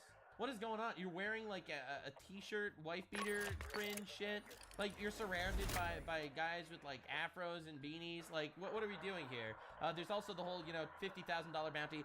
This guy is obviously a 15 out of 10 threat level. Anything above 10, obviously, in jail. Windows 10 support make it easier for me to maybe build a home server because all these computers being thrown out. I could just take one and turn it into a home server and get it quite cheap. Sorry, man. I don't care if you're wearing the market's underwear on going your to head. be Jail. flooded with What you could do is you could link them all together and make that's a not fucking good. That's not good. like a giant. What are we doing here? Skip leg day. Yeah, I would be looking at desktop computers more than anything. Well, turns out the video was an AI fake. Innocent user on ex Twitter noticed that the homeless. Oh my god, I proved it's fake because a guy said so on Twitter. Journalism! Journalism on the left! Security video, which is a TikTok video, they've actually changed the caption on the video. The original TikTok video has a completely different caption. It's not about ICE. It's about Iran. They even changed the music. That's how you know it was re-edited. Wow! It's almost like it's an entirely different video. Like, this is crazy. On the clip is different. The caption is completely different. A blue bar to the balls. Video in order to create a fake appearance, fake threat against ICE from young black men. So they've weaponized anti-blackness. They've weaponized a lie. I cannot believe anti-blackness is being weaponized. They're weaponizing anti-blackness by saying that terrorists should go to jail. I can't believe it myself. That these federal agents are being threatened and that there's a bounty on their heads, which they've apparently made up. Except you were literally talking about a different TikTok. And they're using anti-blackness in order to create this. Anti-blackness is being used to push narrative. We're pushing a narrative with anti-blackness. They didn't do nothing. They're just scholars and philosophers. They're not out here threatening ICE agents. It's fake sense of threat. Now again, look at how. Except it was just real. Oh! Why are we playing with this game? This is actually insane, man. These people are crazy, dude. Now, I want to show you an example of anti-black racism that I personally saw recently on the timeline, and I feel like we should bring this up because a lot of people are really racist towards black people, and I wanted to take this moment what is that actually? Like, to talk about something very important. Let me see if I can find it. Let me see if I can find it. It's very important, actually. All right, so here's a classic example of anti-black racism. Enigmatic example of this is something like the ADA. Congress passed the Americans with Disabilities Act against the backdrop of a world that was generally not accessible to people with disabilities. And so it was discriminatory in effect because these folks were not able to access these buildings. And it didn't matter whether the person who built the building or the person who owned the building intended for them to be exclusionary. That's irrelevant. Congress said the facilities have to be made equally open to people with disabilities if readily possible. I guess I don't understand why that's not what's happening here. The idea in Section 2 is that we are responding to current day manifestations of past and present decisions that disadvantage minorities and make it so that they don't have to the voting system, right? They're So Justice Ketanji Brown Jackson from the U.S. Supreme Court actively exhibits some anti-black racism, saying black people are just too retarded to vote. That's what she said. I'll help it for you. They can't help it. They can't help it. They're mentally disabled. They're disabled, guys. They're disabled. So the real anti-black racism, I think, that stems in this country comes from, well, her, for example. She's on the U.S. Supreme Court. If you have a black woman on the U.S. Supreme Court talking about racism that is forcing black people to stop voting and stuff, like, are you retarded? You are at the pinnacle of politics. You are on the U.S. Supreme Court and you're going to cry about this? She's going to say, well, black people are just too difficult to vote, turns out. So in my opinion, this is way more racist than anything I've seen, like, the Department of Homeland Security post. Okay? That's insane. And that, I think, needs to be talked about more. This is victimization bullshit. No, black people are not too retarded to vote. That's the stupidest thing I've ever heard in my life. It's really dumb. Can I just sit there now? Anyway. How young these black kids are. I'm actually not even sure. Some of them might not even be teens. Right? Like they're not even teens. Alright, what? You think they're 8-year-olds? Blow on your butt, like, why are we even playing this game? These people suck. They really do. How young these black kids are. I'm actually not even sure. Some of them might not even be teens. Right? Like they might be teens, but some of them look like they might even be younger. This could be like a 12-year-old, right? But Homeland Security tweets out. Okay, ready for the reality? Here is the original video that they fucking Blaqksheep, I'm down. the text There's on a it. guy just down So this this was corridor tweeted in here. the wake of Trump attacking Iran. this Never was mind, he's tweeted. on the other side now. This video with the text, "You seen what we can do. Don't say something that you can't finish, Iran. We are already united. We all stand. We want all the smoke." So here we go. So this was a video, like a bunch of kid's got fucking braces. Again, he's like 12 years old. This is a video of, if anything, it's sort of like, I mean, I don't think these people are outright political, but it's sort of like a subtle pro-Trump thing, if anything. Because they're basically like joking and threatening Iran here and pretending like, yeah, you want to fuck with us? Like, we'll fuck you up. We're America. So if anything, it's like a tacit agreement with Trump illegally bombing Iran. And they just, and Department of Homeland Security just locked. Being a leftist journalist and being there and thinking about how the Department of Homeland Security posted a fake video without checking that it's actually a real video. Like, this is pathetic, man. And now put a fucking target on this kid's back by pretending target. He's threatening. Dude, there's one side that's putting targets on other people's backs, and it's yours! Oh my god! The amount of people at No Kings protest holding up signs saying "Kill Trump" is insane! The Department of Homeland Security is putting a target on their back? A target for what? Who's getting killed by right-wingers going out there and murdering people that are being posted about by the Department of Homeland Security? Threatening ICE agents. This is like, so... these people are like professional victims. Professional victims. This is unreal. So fucking irresponsible, but they don't care. They're trying to spark a fucking race war, is what they're trying to do. Trying to get a black teen, if that, maybe a black 12-year-old, killed. All right, ready? So here's the kid. The young man responds. All right, so let's see the young man respond. Well, I'm getting mad messages from my DM and social media and on my Does he look like a 12-year-old, by the way? comments. And I randomly get a text message talking about a recent video that was posted on my account. I was like, what are y'all talking about? By the way, I'm sick, so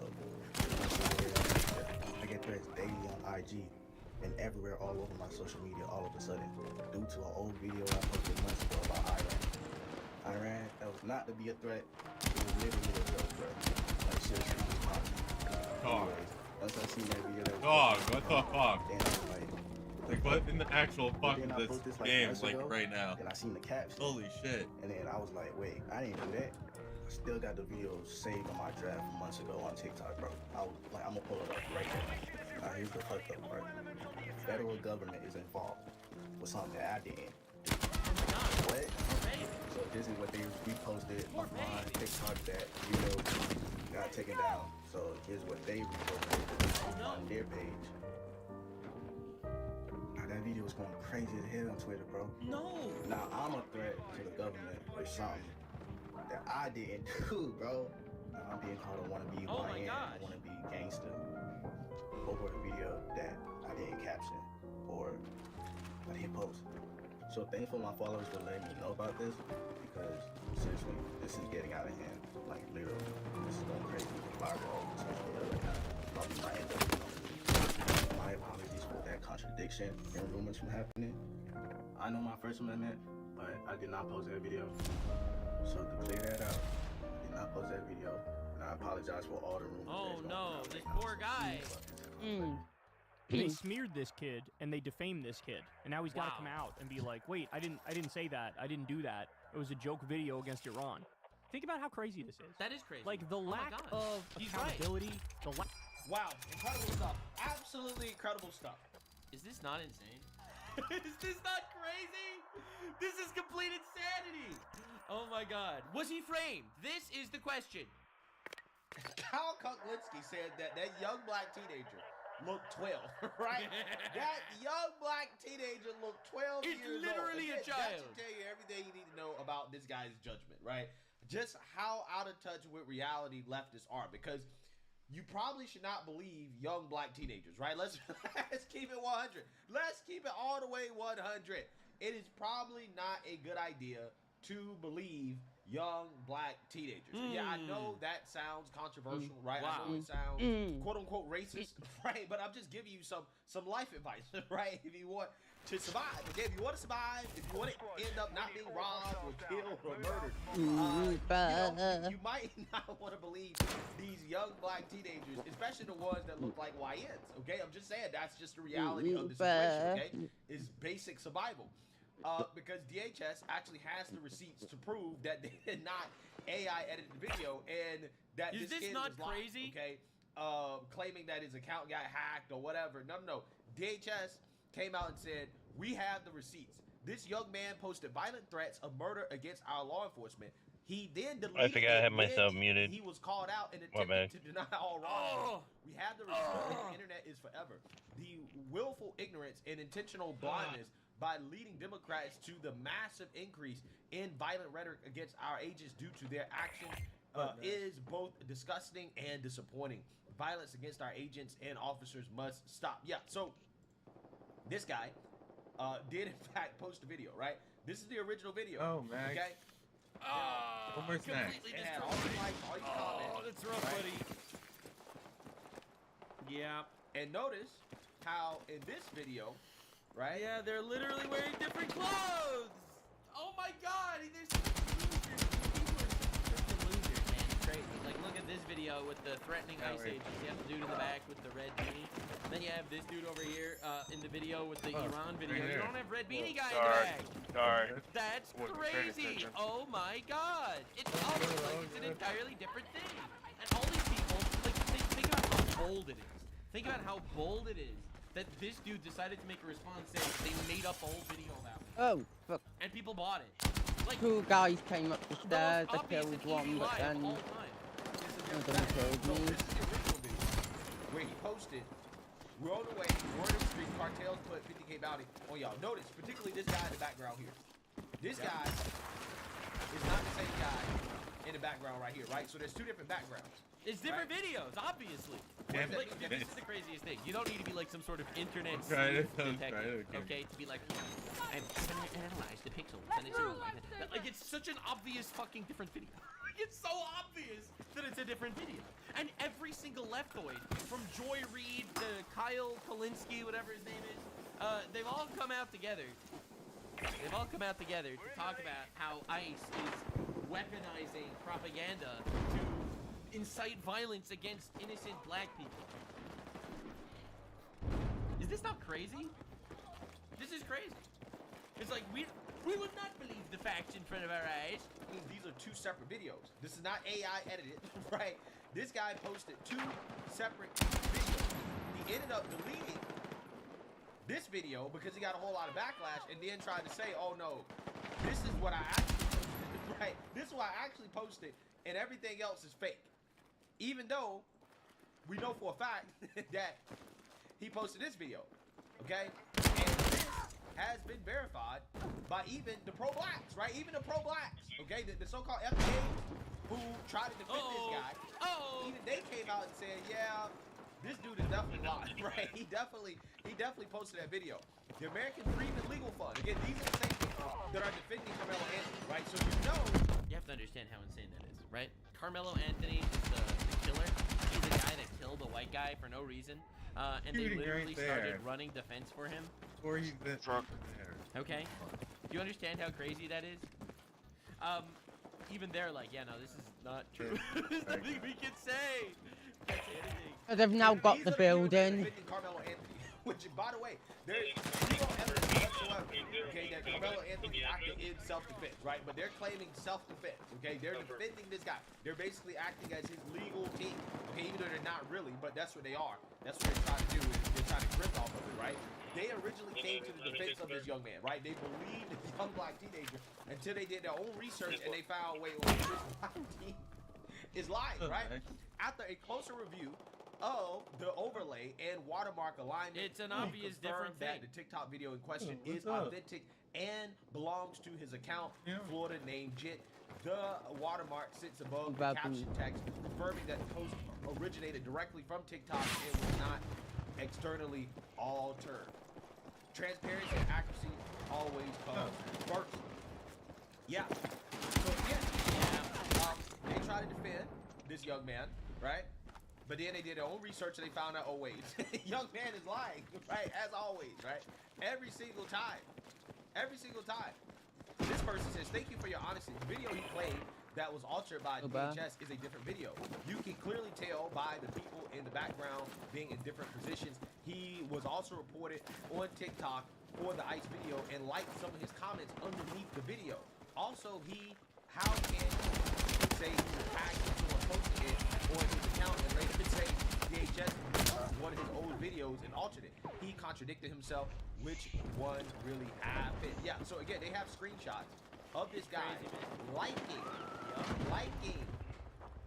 the video that he posted.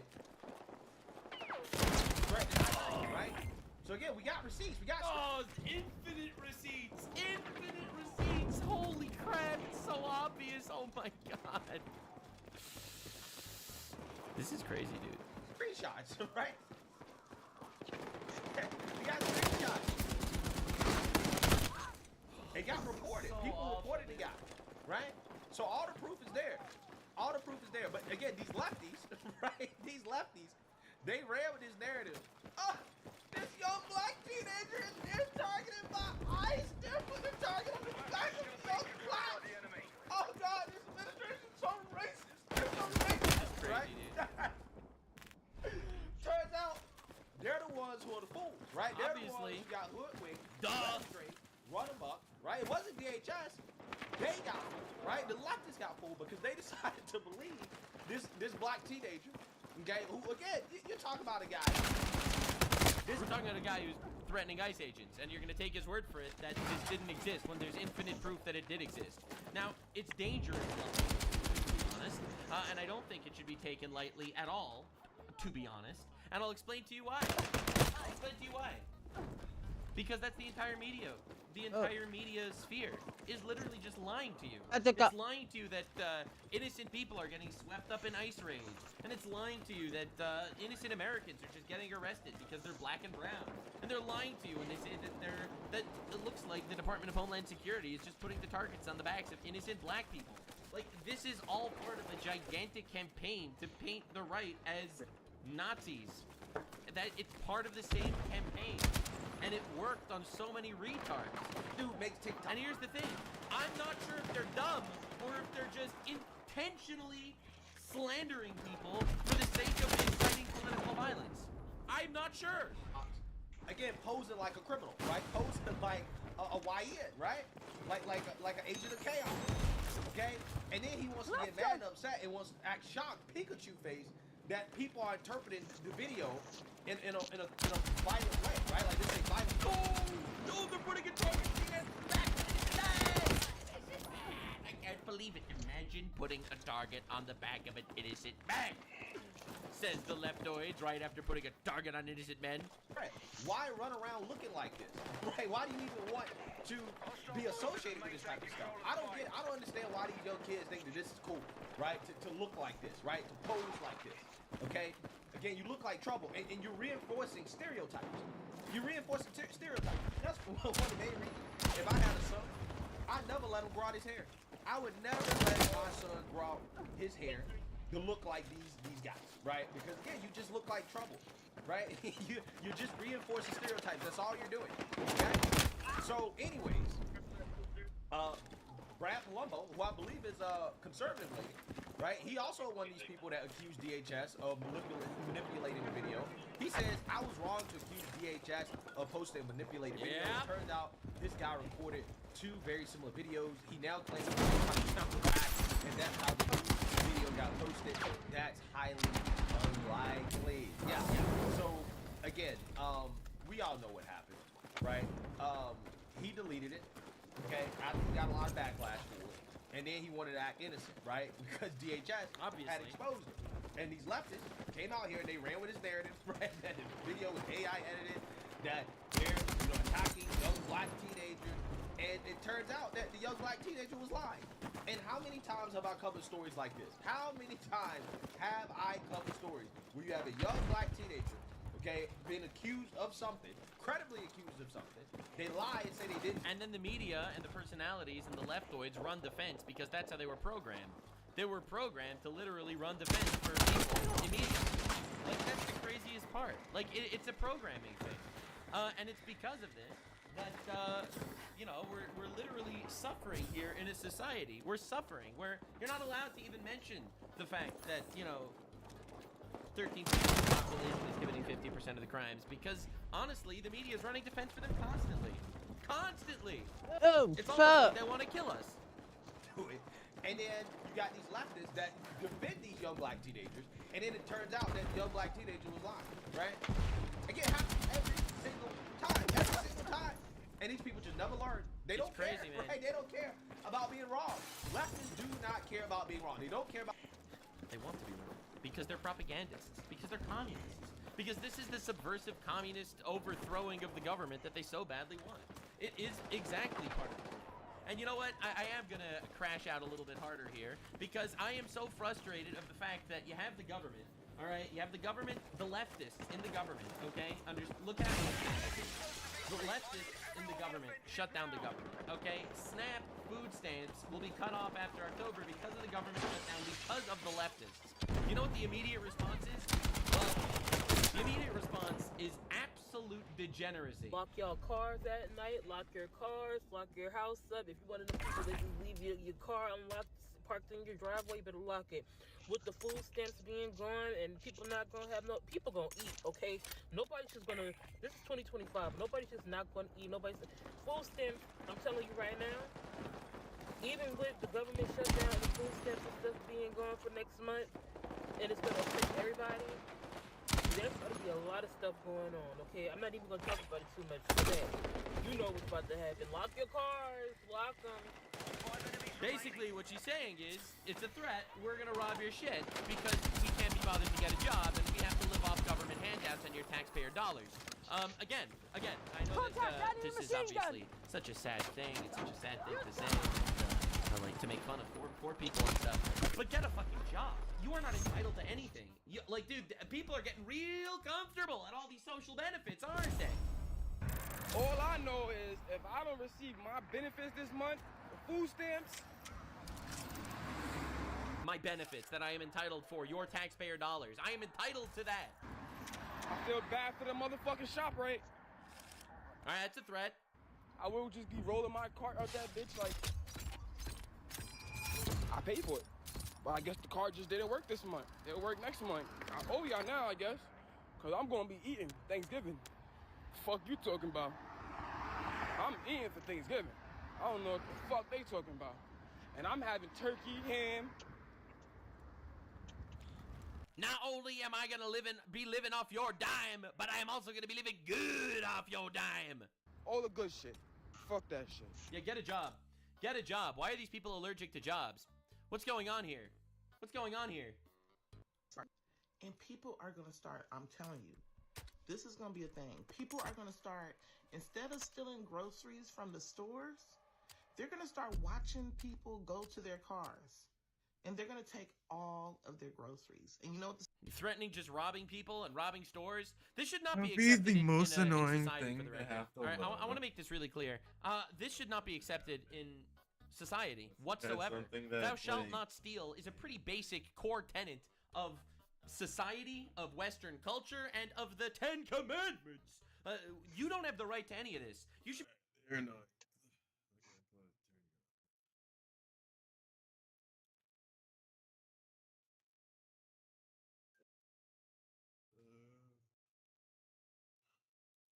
So this aircraft could potentially be one of the most revolutionary aircraft to ever have been unveiled in the United States. And this is going to be a pretty groundbreaking achievement if this thing can do the things that this company that I'm about to tell you about described that it's able to do.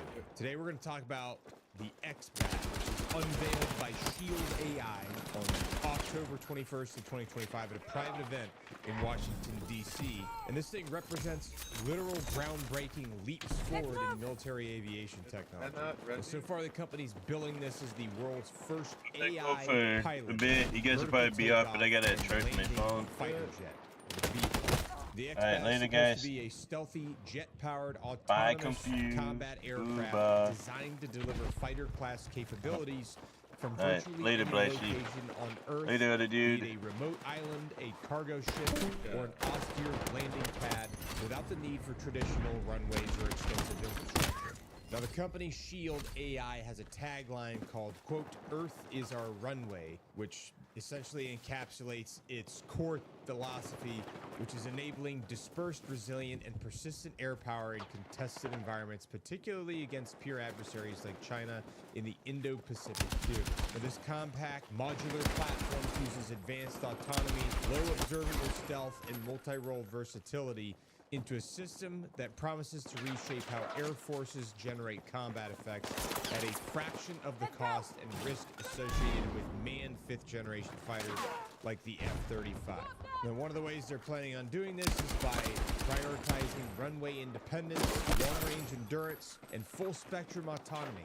And one of the reasons why folks have said the United States is behind in the power curve for a lot of things is because we don't have the supply chain necessary to continue to produce all of the equipment that would be needed to wage a major war. But Shield AI claims that the X-Back is aiming to break that, quote, cost curve of high-end warfare, allowing for affordable mass production and rapid deployment to counter threats in anti-access area denial scenarios. Now, at its core, X-Bat is not just supposed to be a drone, but it's supposed to be a true standalone autonomous fighter jet, capable of operating independently or as a loyal wingman with command access. Apparently, this thing builds on top of Shield AI's proven HiveMind AI software, which has been battle-tested in Ukraine and in U.S. military exercises as well.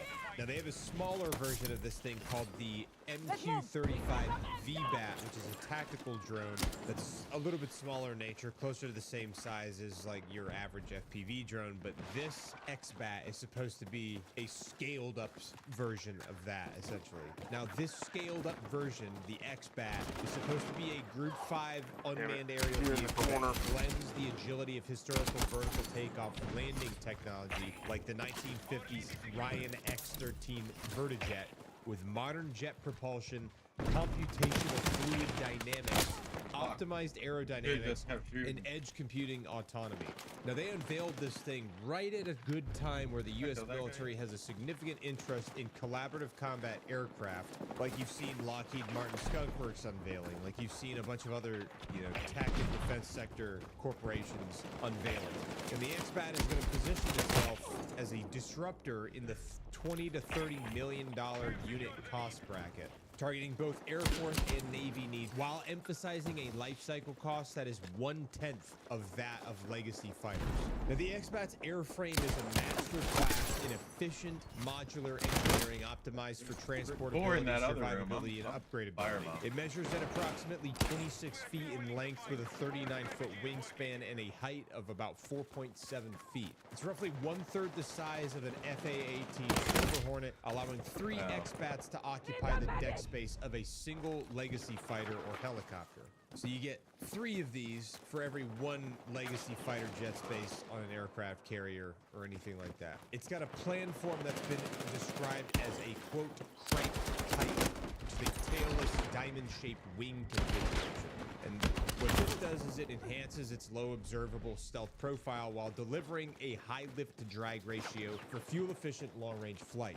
The sleek angular surfaces minimize radar cross-section with composite outer skins over conventional metallic internals like bulkheads and stingers for rapid production rather than ultra-lightweight exotic materials. Now, this approach is conservative, which prioritizes, quote, speed over marginal weight savings, ensuring a 10-year airframe lifespan suitable for both domestic and international orders, or international operators. Now, in addition to all the fuel efficiency, the stealth technology, and the ability to fit it into smaller spaces, they wanted to make sure this thing was modular, and so they've tried to make that a hallmark of the design of this thing. Apparently, the open mission systems architecture includes swappable avionics bays, internal fuel tanks for growth potential, and provisions for future upgrades like probe and drogue aerial refueling.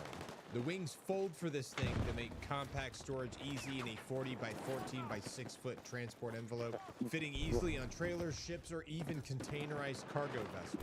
The design for this thing apparently incorporates split flap elevators for enhanced control in the tailless configuration and a highly engineered inlet to prevent airflow disruption during extreme maneuvers. Another thing they took into consideration when designing this thing is infrared signature reduction, which is achieved through trade-offs in the thrust vector nozzle, avoiding complex exhaust shaping like the B-2 bombers, but maintaining mission-effective low observability. Overall, the footprint of the X-Back is relatively small, requiring just a 100 by 100 foot cleared zone for operations, yet it still packs the sensor fusion, electronic warfare suite, and structural integrity of a high-end combat aircraft with a design load factor exceeding 4G for agile maneuvering. Now, the big thing that they're really pushing with this particular vehicle is the fact that it's got its unassisted VTOL capability, or vertical takeoff landing capabilities, which is powered by a single afterburning turbofan engine from the F100 F110 family, which has been developed in collaboration with Pratt & Whitney and General Electric.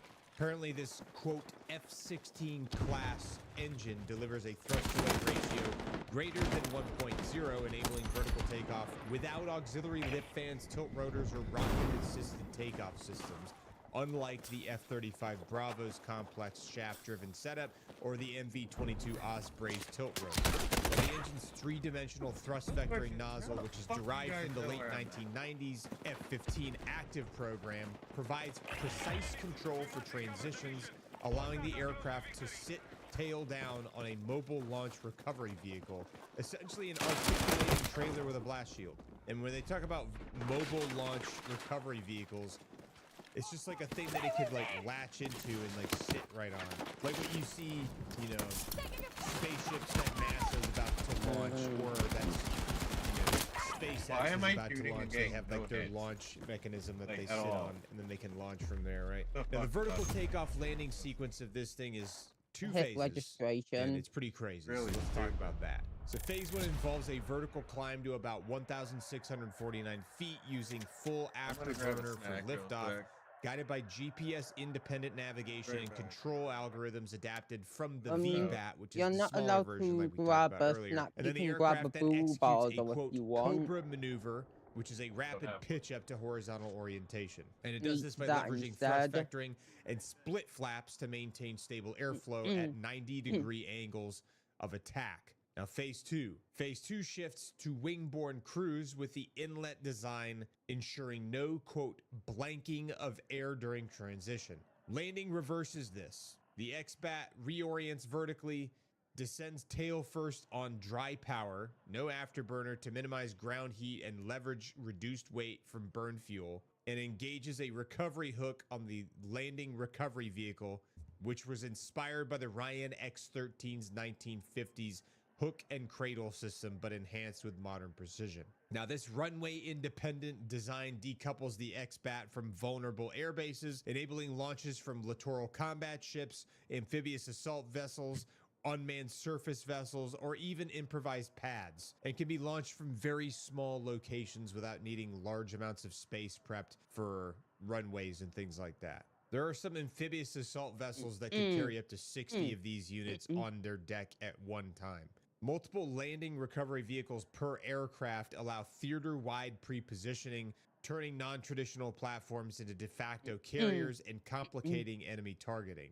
Because then it takes away their priority of targeting if everywhere is a landing pad, essentially. Now, one of the biggest key factors of this system's effectiveness, or how effective it's going to be, is the fact that it's powered by Shield AI's HiveMind computer pilot, which apparently the X-Bat is the first weapon system that was engineered from the ground up around full autonomy. And the computer pilot that was designed by Shield AI's HiveMind is an edge AI stack that handles everything from airmanship to navigation to target prosecution without constant human input. Unlike the U.S. Air Force's Increment 1 CCAs, which tether to a manned quarterback for command and control, the X-Bat operates standalone in comms-denied environments using onboard multi-mode radar, passive sensors, and dual phenomenology targeting, which is like electro-optical infrared fused with radar. And it does this for independent decision-making, so that way it doesn't need to rely on a human to tell it what it needs to do. Now, humans remain on the loop for lethal engagements via simple yes or no interfaces on desktop profiles monitoring fleets of units, but the AI executes routine tasks like takeoff, transit, and recovery autonomously. so you don't have to be involved in that process at all. Now, HiveMind's maturity stems from real-world proofs, including Ukrainian VBATs that have identified Russian surface-to-air missile sites under jamming. U.S. Coast Guard has evaluated this thing, and in 2023, they simulated a dogfight where HiveMind controlled an X-62 Alpha Vista against a manned F-16, which resulted in earning a Collier Trophy finalist nod. Now, cyber hardening employs defense in depth across hardware, networks, and over-the-air updates with beyond the line of sight and line of sight comms for supervisory oversight. If the link drops, the XBAT proceeds on its last orders and rules of engagement, reporting post-recovery. And then what this does is it enables scenarios like defensive patrols or offensive strikes on pre-designated targets, all while supporting virtual training with manned jets via digital twins. Apparently, this thing's operating costs are about 10 times lower than 5th generation platforms, which is going to blend physical flights with simulations for scalable readiness. And what that means to me is that they're capable of running simulations using the AI technology instead of having to fly every time to get the actual data from it. So that will result in saving you money. Now, the XBAT apparently excels in a broad mission set, balancing strike, counter-air electronic warfare, intelligence, surveillance, and reconnaissance with fighter-like performance. It can prosecute air-to-air threats with long reach using the AIM-174 missiles or layered AIM-120 AMRAAMs. And an AMRAAM, for those of you that don't know, stands for Advanced Medium Range Air-to-Air Missile. So essentially both of the AIMs stand for that, because like the acronym AIM in reference to missiles like this stands for air-to-air missiles. They can also deny sea access using the LRASM anti-ship weapons, which stands for long-range anti-ship missile. They can also deliver precision land strikes with AGM-88 Golfs or AAR-GM-ERs or JSOW's C-1 glide bombs, all while jamming enemy radars or queuing smaller drones. As a wingman, it simplifies kill chains by autonomously vectoring munitions. Standalone, it can conduct island hopping patrols or deep ISR sweeps. Now, the service ceiling for this thing tops out at 50,000 feet for high altitude loitering, which means this thing can just sit up there and loiter at 50,000 feet, pretty high up.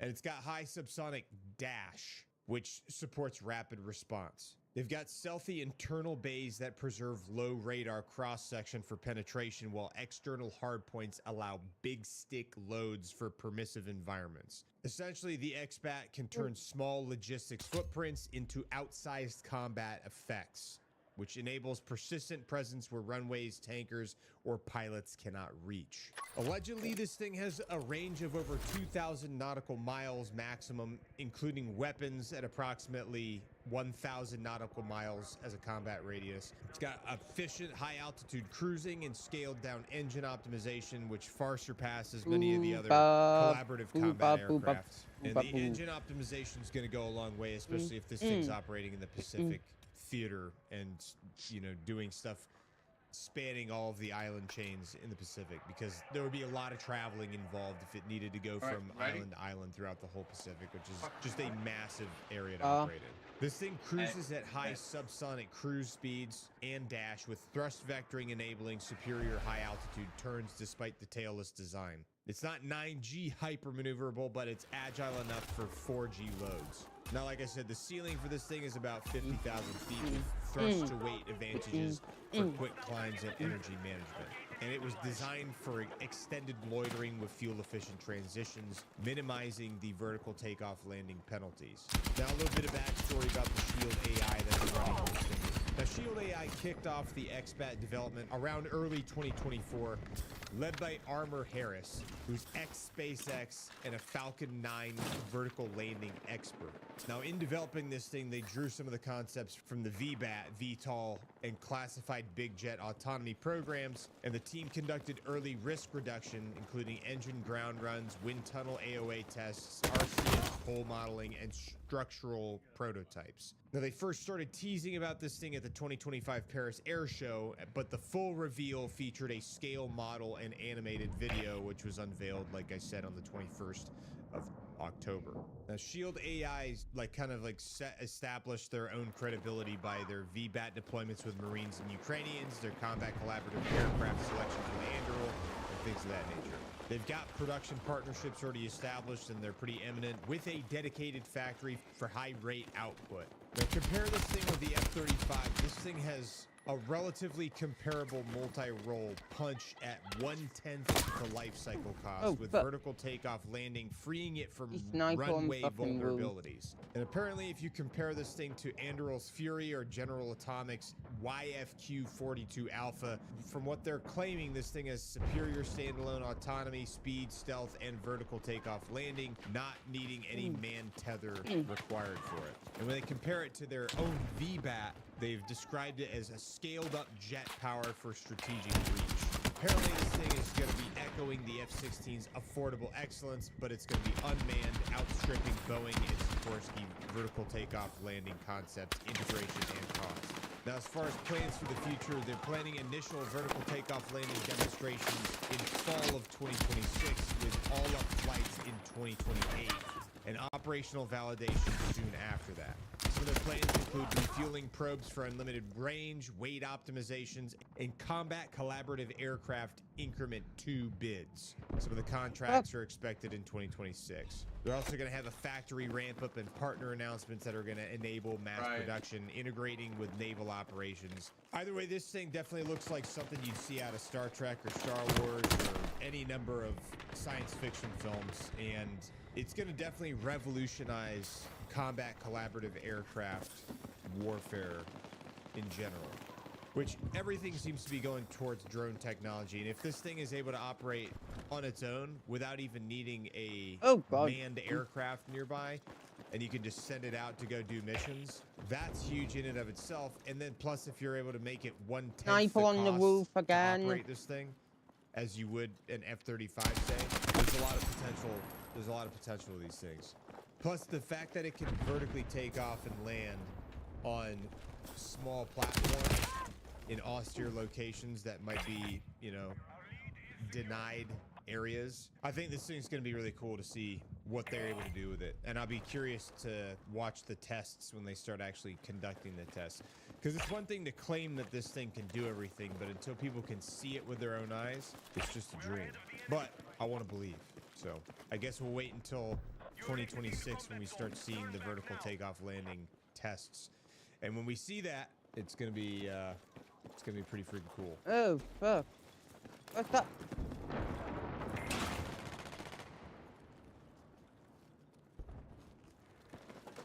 Possibly being. Yeah, an open critic, but it didn't really land. It was one of those hot and cold games where some people really liked it for what it was, and other people didn't want to have anything to do with it. The kind of game that you'll hear about for a week before it vanishes from conversation, especially given the fact that it launched near pretty steep competition in Lies of P just the month before it. In most cases, hell, 9 times out of 10, any studio would have taken the loss. Myanmar was They would have fixed a few fucking bugs and suppressed then of what begun the work on their fuck. next title. But Hexworks and Something CI looks Games like that. did the opposite. They dug in. Over the past 2 years, they have shipped more than 50 updates. All of them, that's fucking insane. Look at all of this. I knew how I come on! These are all free updates that were added for the game after the release. That is amazing. It's like No Man's Sky again? I think so.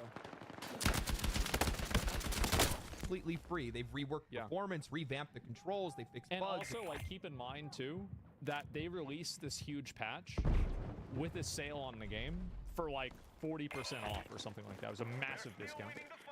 Improved stability, added build variety, and listened to very specific criticisms from the community.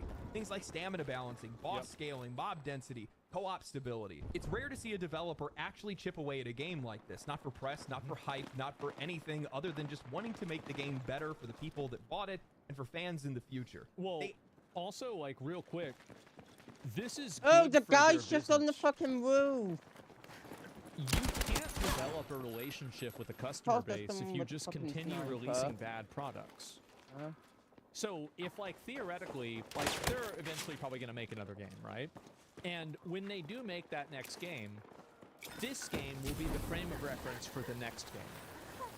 And if the next game looks good, people still won't care because they're going to say, well, the first game looked good and it was still bad. It's necessary. Say that to Ubisoft? I don't have to. Tencent already did. That's why they had to make a subsidiary company and fire a bunch of people. They're probably going to have to lay off over 10,000 people. I'm not even kidding you. They're getting bought out by China. They've sold, like, they are literally in an apocalypse situation. You might not realize it, but they are. Actively listening to feedback the entire time, making improvements, and getting no recognition for it. Well, I shouldn't say no recognition because the game has consistently climbed from mixed reviews up to mostly positive, but after this next update, I wouldn't be surprised if this game's going to climb even higher. Lords of the Fallen has released their 2.0 update, and with it, everything has come together. This isn't just another patch, it's a full overhaul. Combat responsiveness has been tightened, feeling much smoother than before. They've added unique sound and better sound to every single weapon attack, blocks, and even parries, giving combat that heft that it was missing. Movement is back. Yeah, the visuals, or sorry, not the visuals, the audio cues and everything were very not good. People even brought that up in the trailer when people didn't have the chance to play the game.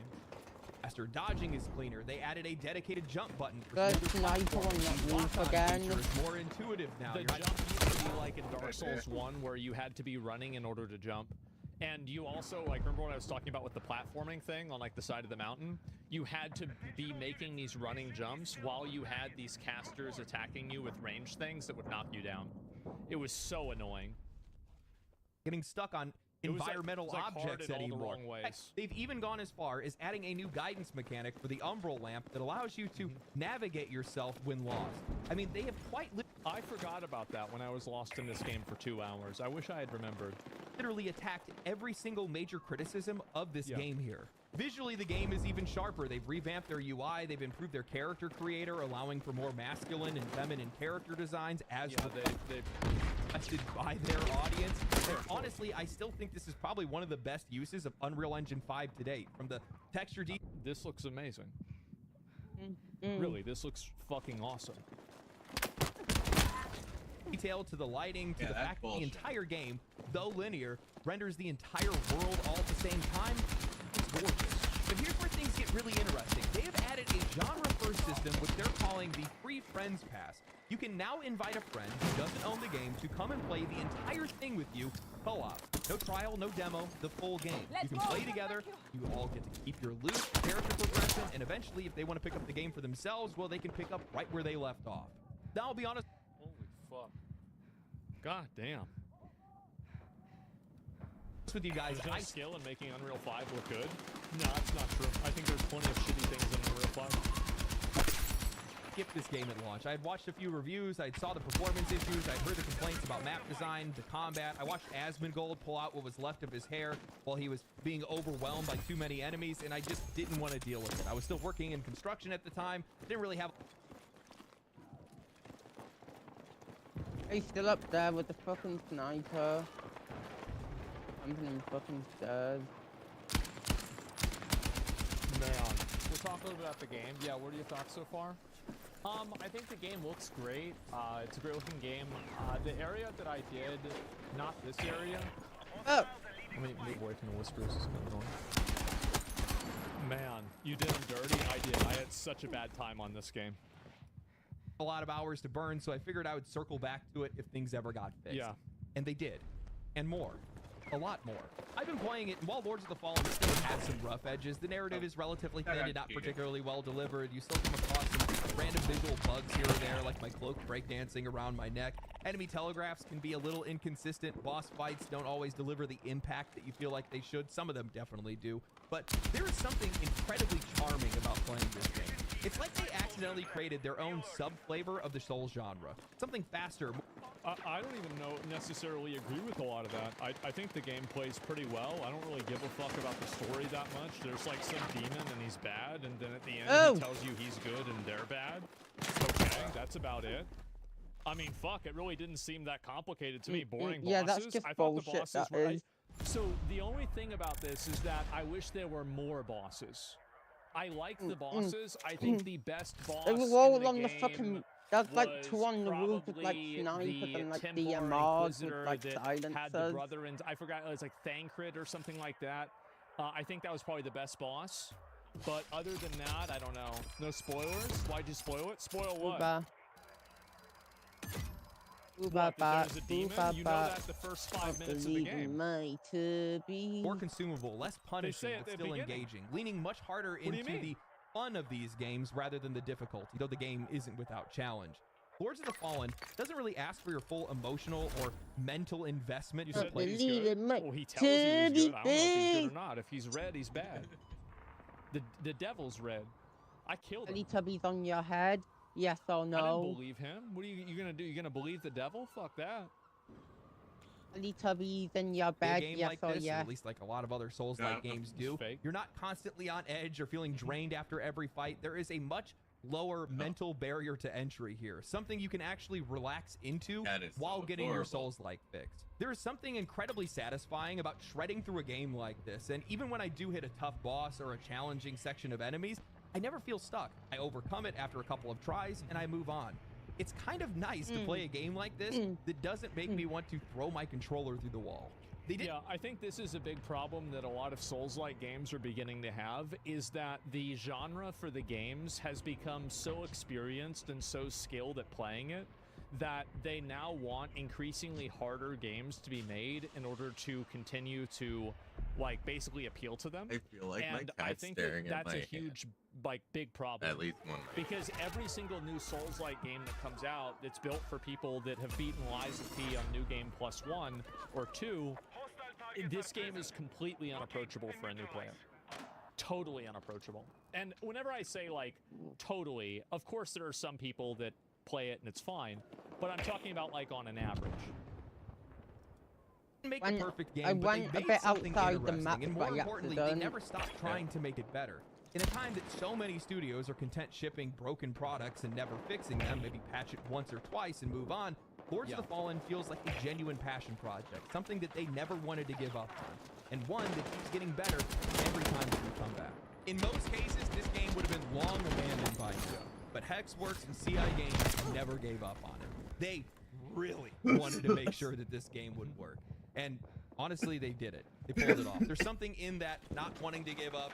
There's something in that iterative process where you're trying from Sekiro to Dark Souls. Yeah, and I think that that's the problem, is that a lot of people that are in this genre really want the games to continue being harder and harder, and I think that's a bad way of designing. I think that having some super bosses is a really good idea, kind of like how Elden Ring had bosses like Melania. But otherwise, and like, you know, like Erdtree was really hard, but the base game should not be super challenging. To continue to improve. And we're talking about a game that failed once already. It had multiple reboot attempts, finally put out another one, and here they are improving that one. And I have a lot of respect for purchase the game, but it also means a lot to me as a player who hasn't, or, well, I mean, I have now, but it also means a lot to me as a player that's now looking forward to what they work on next. Yeah. Because you're building a reputation. I've been having a blast. People can rely on you not to just totally fucking, like, as soon as they realize that, okay, this game isn't going well, all right, boys, abandon ship, run away. And that's it. And I feel like that's definitely kind of a that's a very common thing that many games have, is that as soon as it comes out, it doesn't there's a do guy well running initially, around with and then fucking shotgun killing people. Sponsored video, YouTuber glazing. I know. No, I've seriously been having a lot of fun with it. Because I'm happy I didn't play this game when it first came out, because I would have gone in with the wrong expectations. I would have been disappointed by the performance. But now, I'm just having a really good time, relaxing and playing something a bit more casual, something a bit more polished, a hack and slash take on the Souls genre. I'm digging. Share the game with your friends for free. That I didn't see coming. I thought that was something that was reserved just for Hazelight. And this is the last genre that I would expect to see something like that in. Because it's genius, plain and simple. Not only are you going to get people... Well, the thing is that share the game with your friends and you can play with your friends. It's not genius in any way that, I don't know, Mario Kart was genius. This is effectively being able to play split screen or co-op with your friends. Apparently. It's the exact same thing. You go over to your friend's house and you play at their house. They're going to want to buy the game so they can play with a friend for free. Yeah, but you're like also going to 90s. Yeah, exactly. have that friend that's likely to buy the game if they end up liking it. Yeah, exactly. That's how this whole thing works. Keep in mind, I've brought this up before. I said that while everybody else wants to increase their prices, the ones that are going to succeed are the ones that are going to undercut them. This is so funny. He made this video, and then Expedition 33 came out, and it's the best reviewed game of all time. It's undercutting them. Wow. Fair pricing. This is how you build loyalty. That's This crazy. is how you get players to trust you. I like it.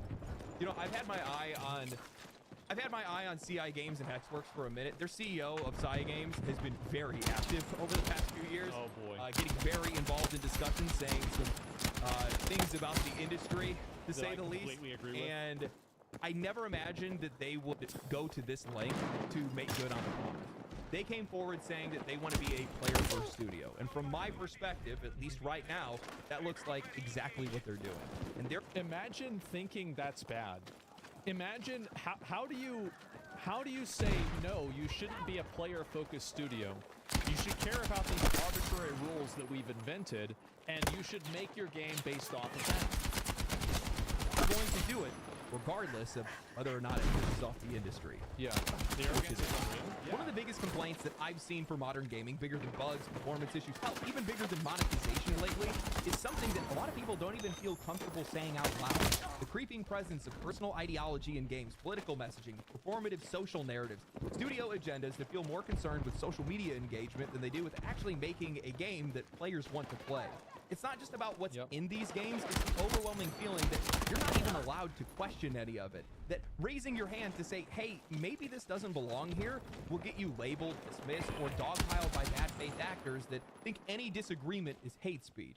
And let's be real, very few developers are willing to be even open to this conversation. It's become the ever-present elephant in the room. Most studios, writers, commentators, even players. It's absolutely an elephant in the room. And you see that with every new video game that doesn't do well.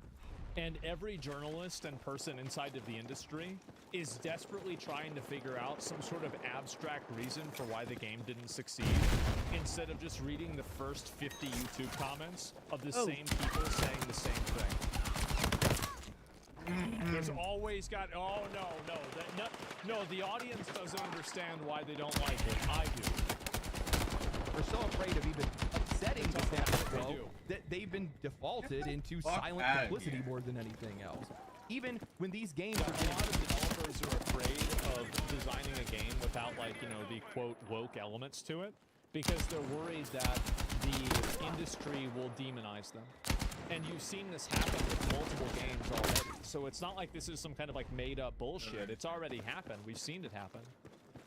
Worse, even when the sales are going down, even when the fans are slowly walking away, everybody just stays silent. Yeah, they just stick with CI it. Games did the opposite. Sometime last year, Merrick Kaminsky, the CEO of CI Games, the guy behind Lords of the Fallen's Resurrection, made a stand. He said that he was going to put players first, not just as a slogan, but as a business strategy, a design philosophy, a studio culture. And he didn't just say it, he followed through. They started watching Twitch streams and YouTube videos. Who do you trust the most for gaming news and info? Traditional media is even below. That's enough. Yeah, I gotta be. Yeah, I'm probably head to bed too.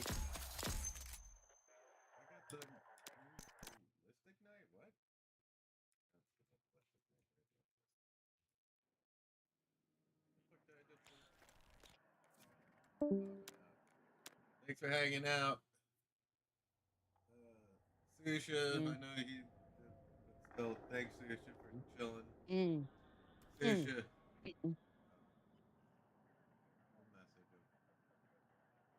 Confused, thanks for hanging out and playing some games.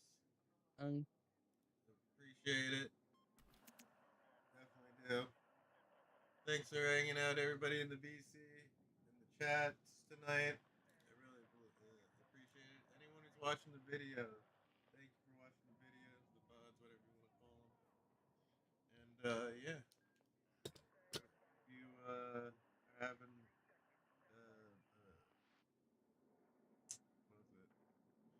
if you are getting up now, have a good morning. If you're going to bed now, have a good night. See y'all.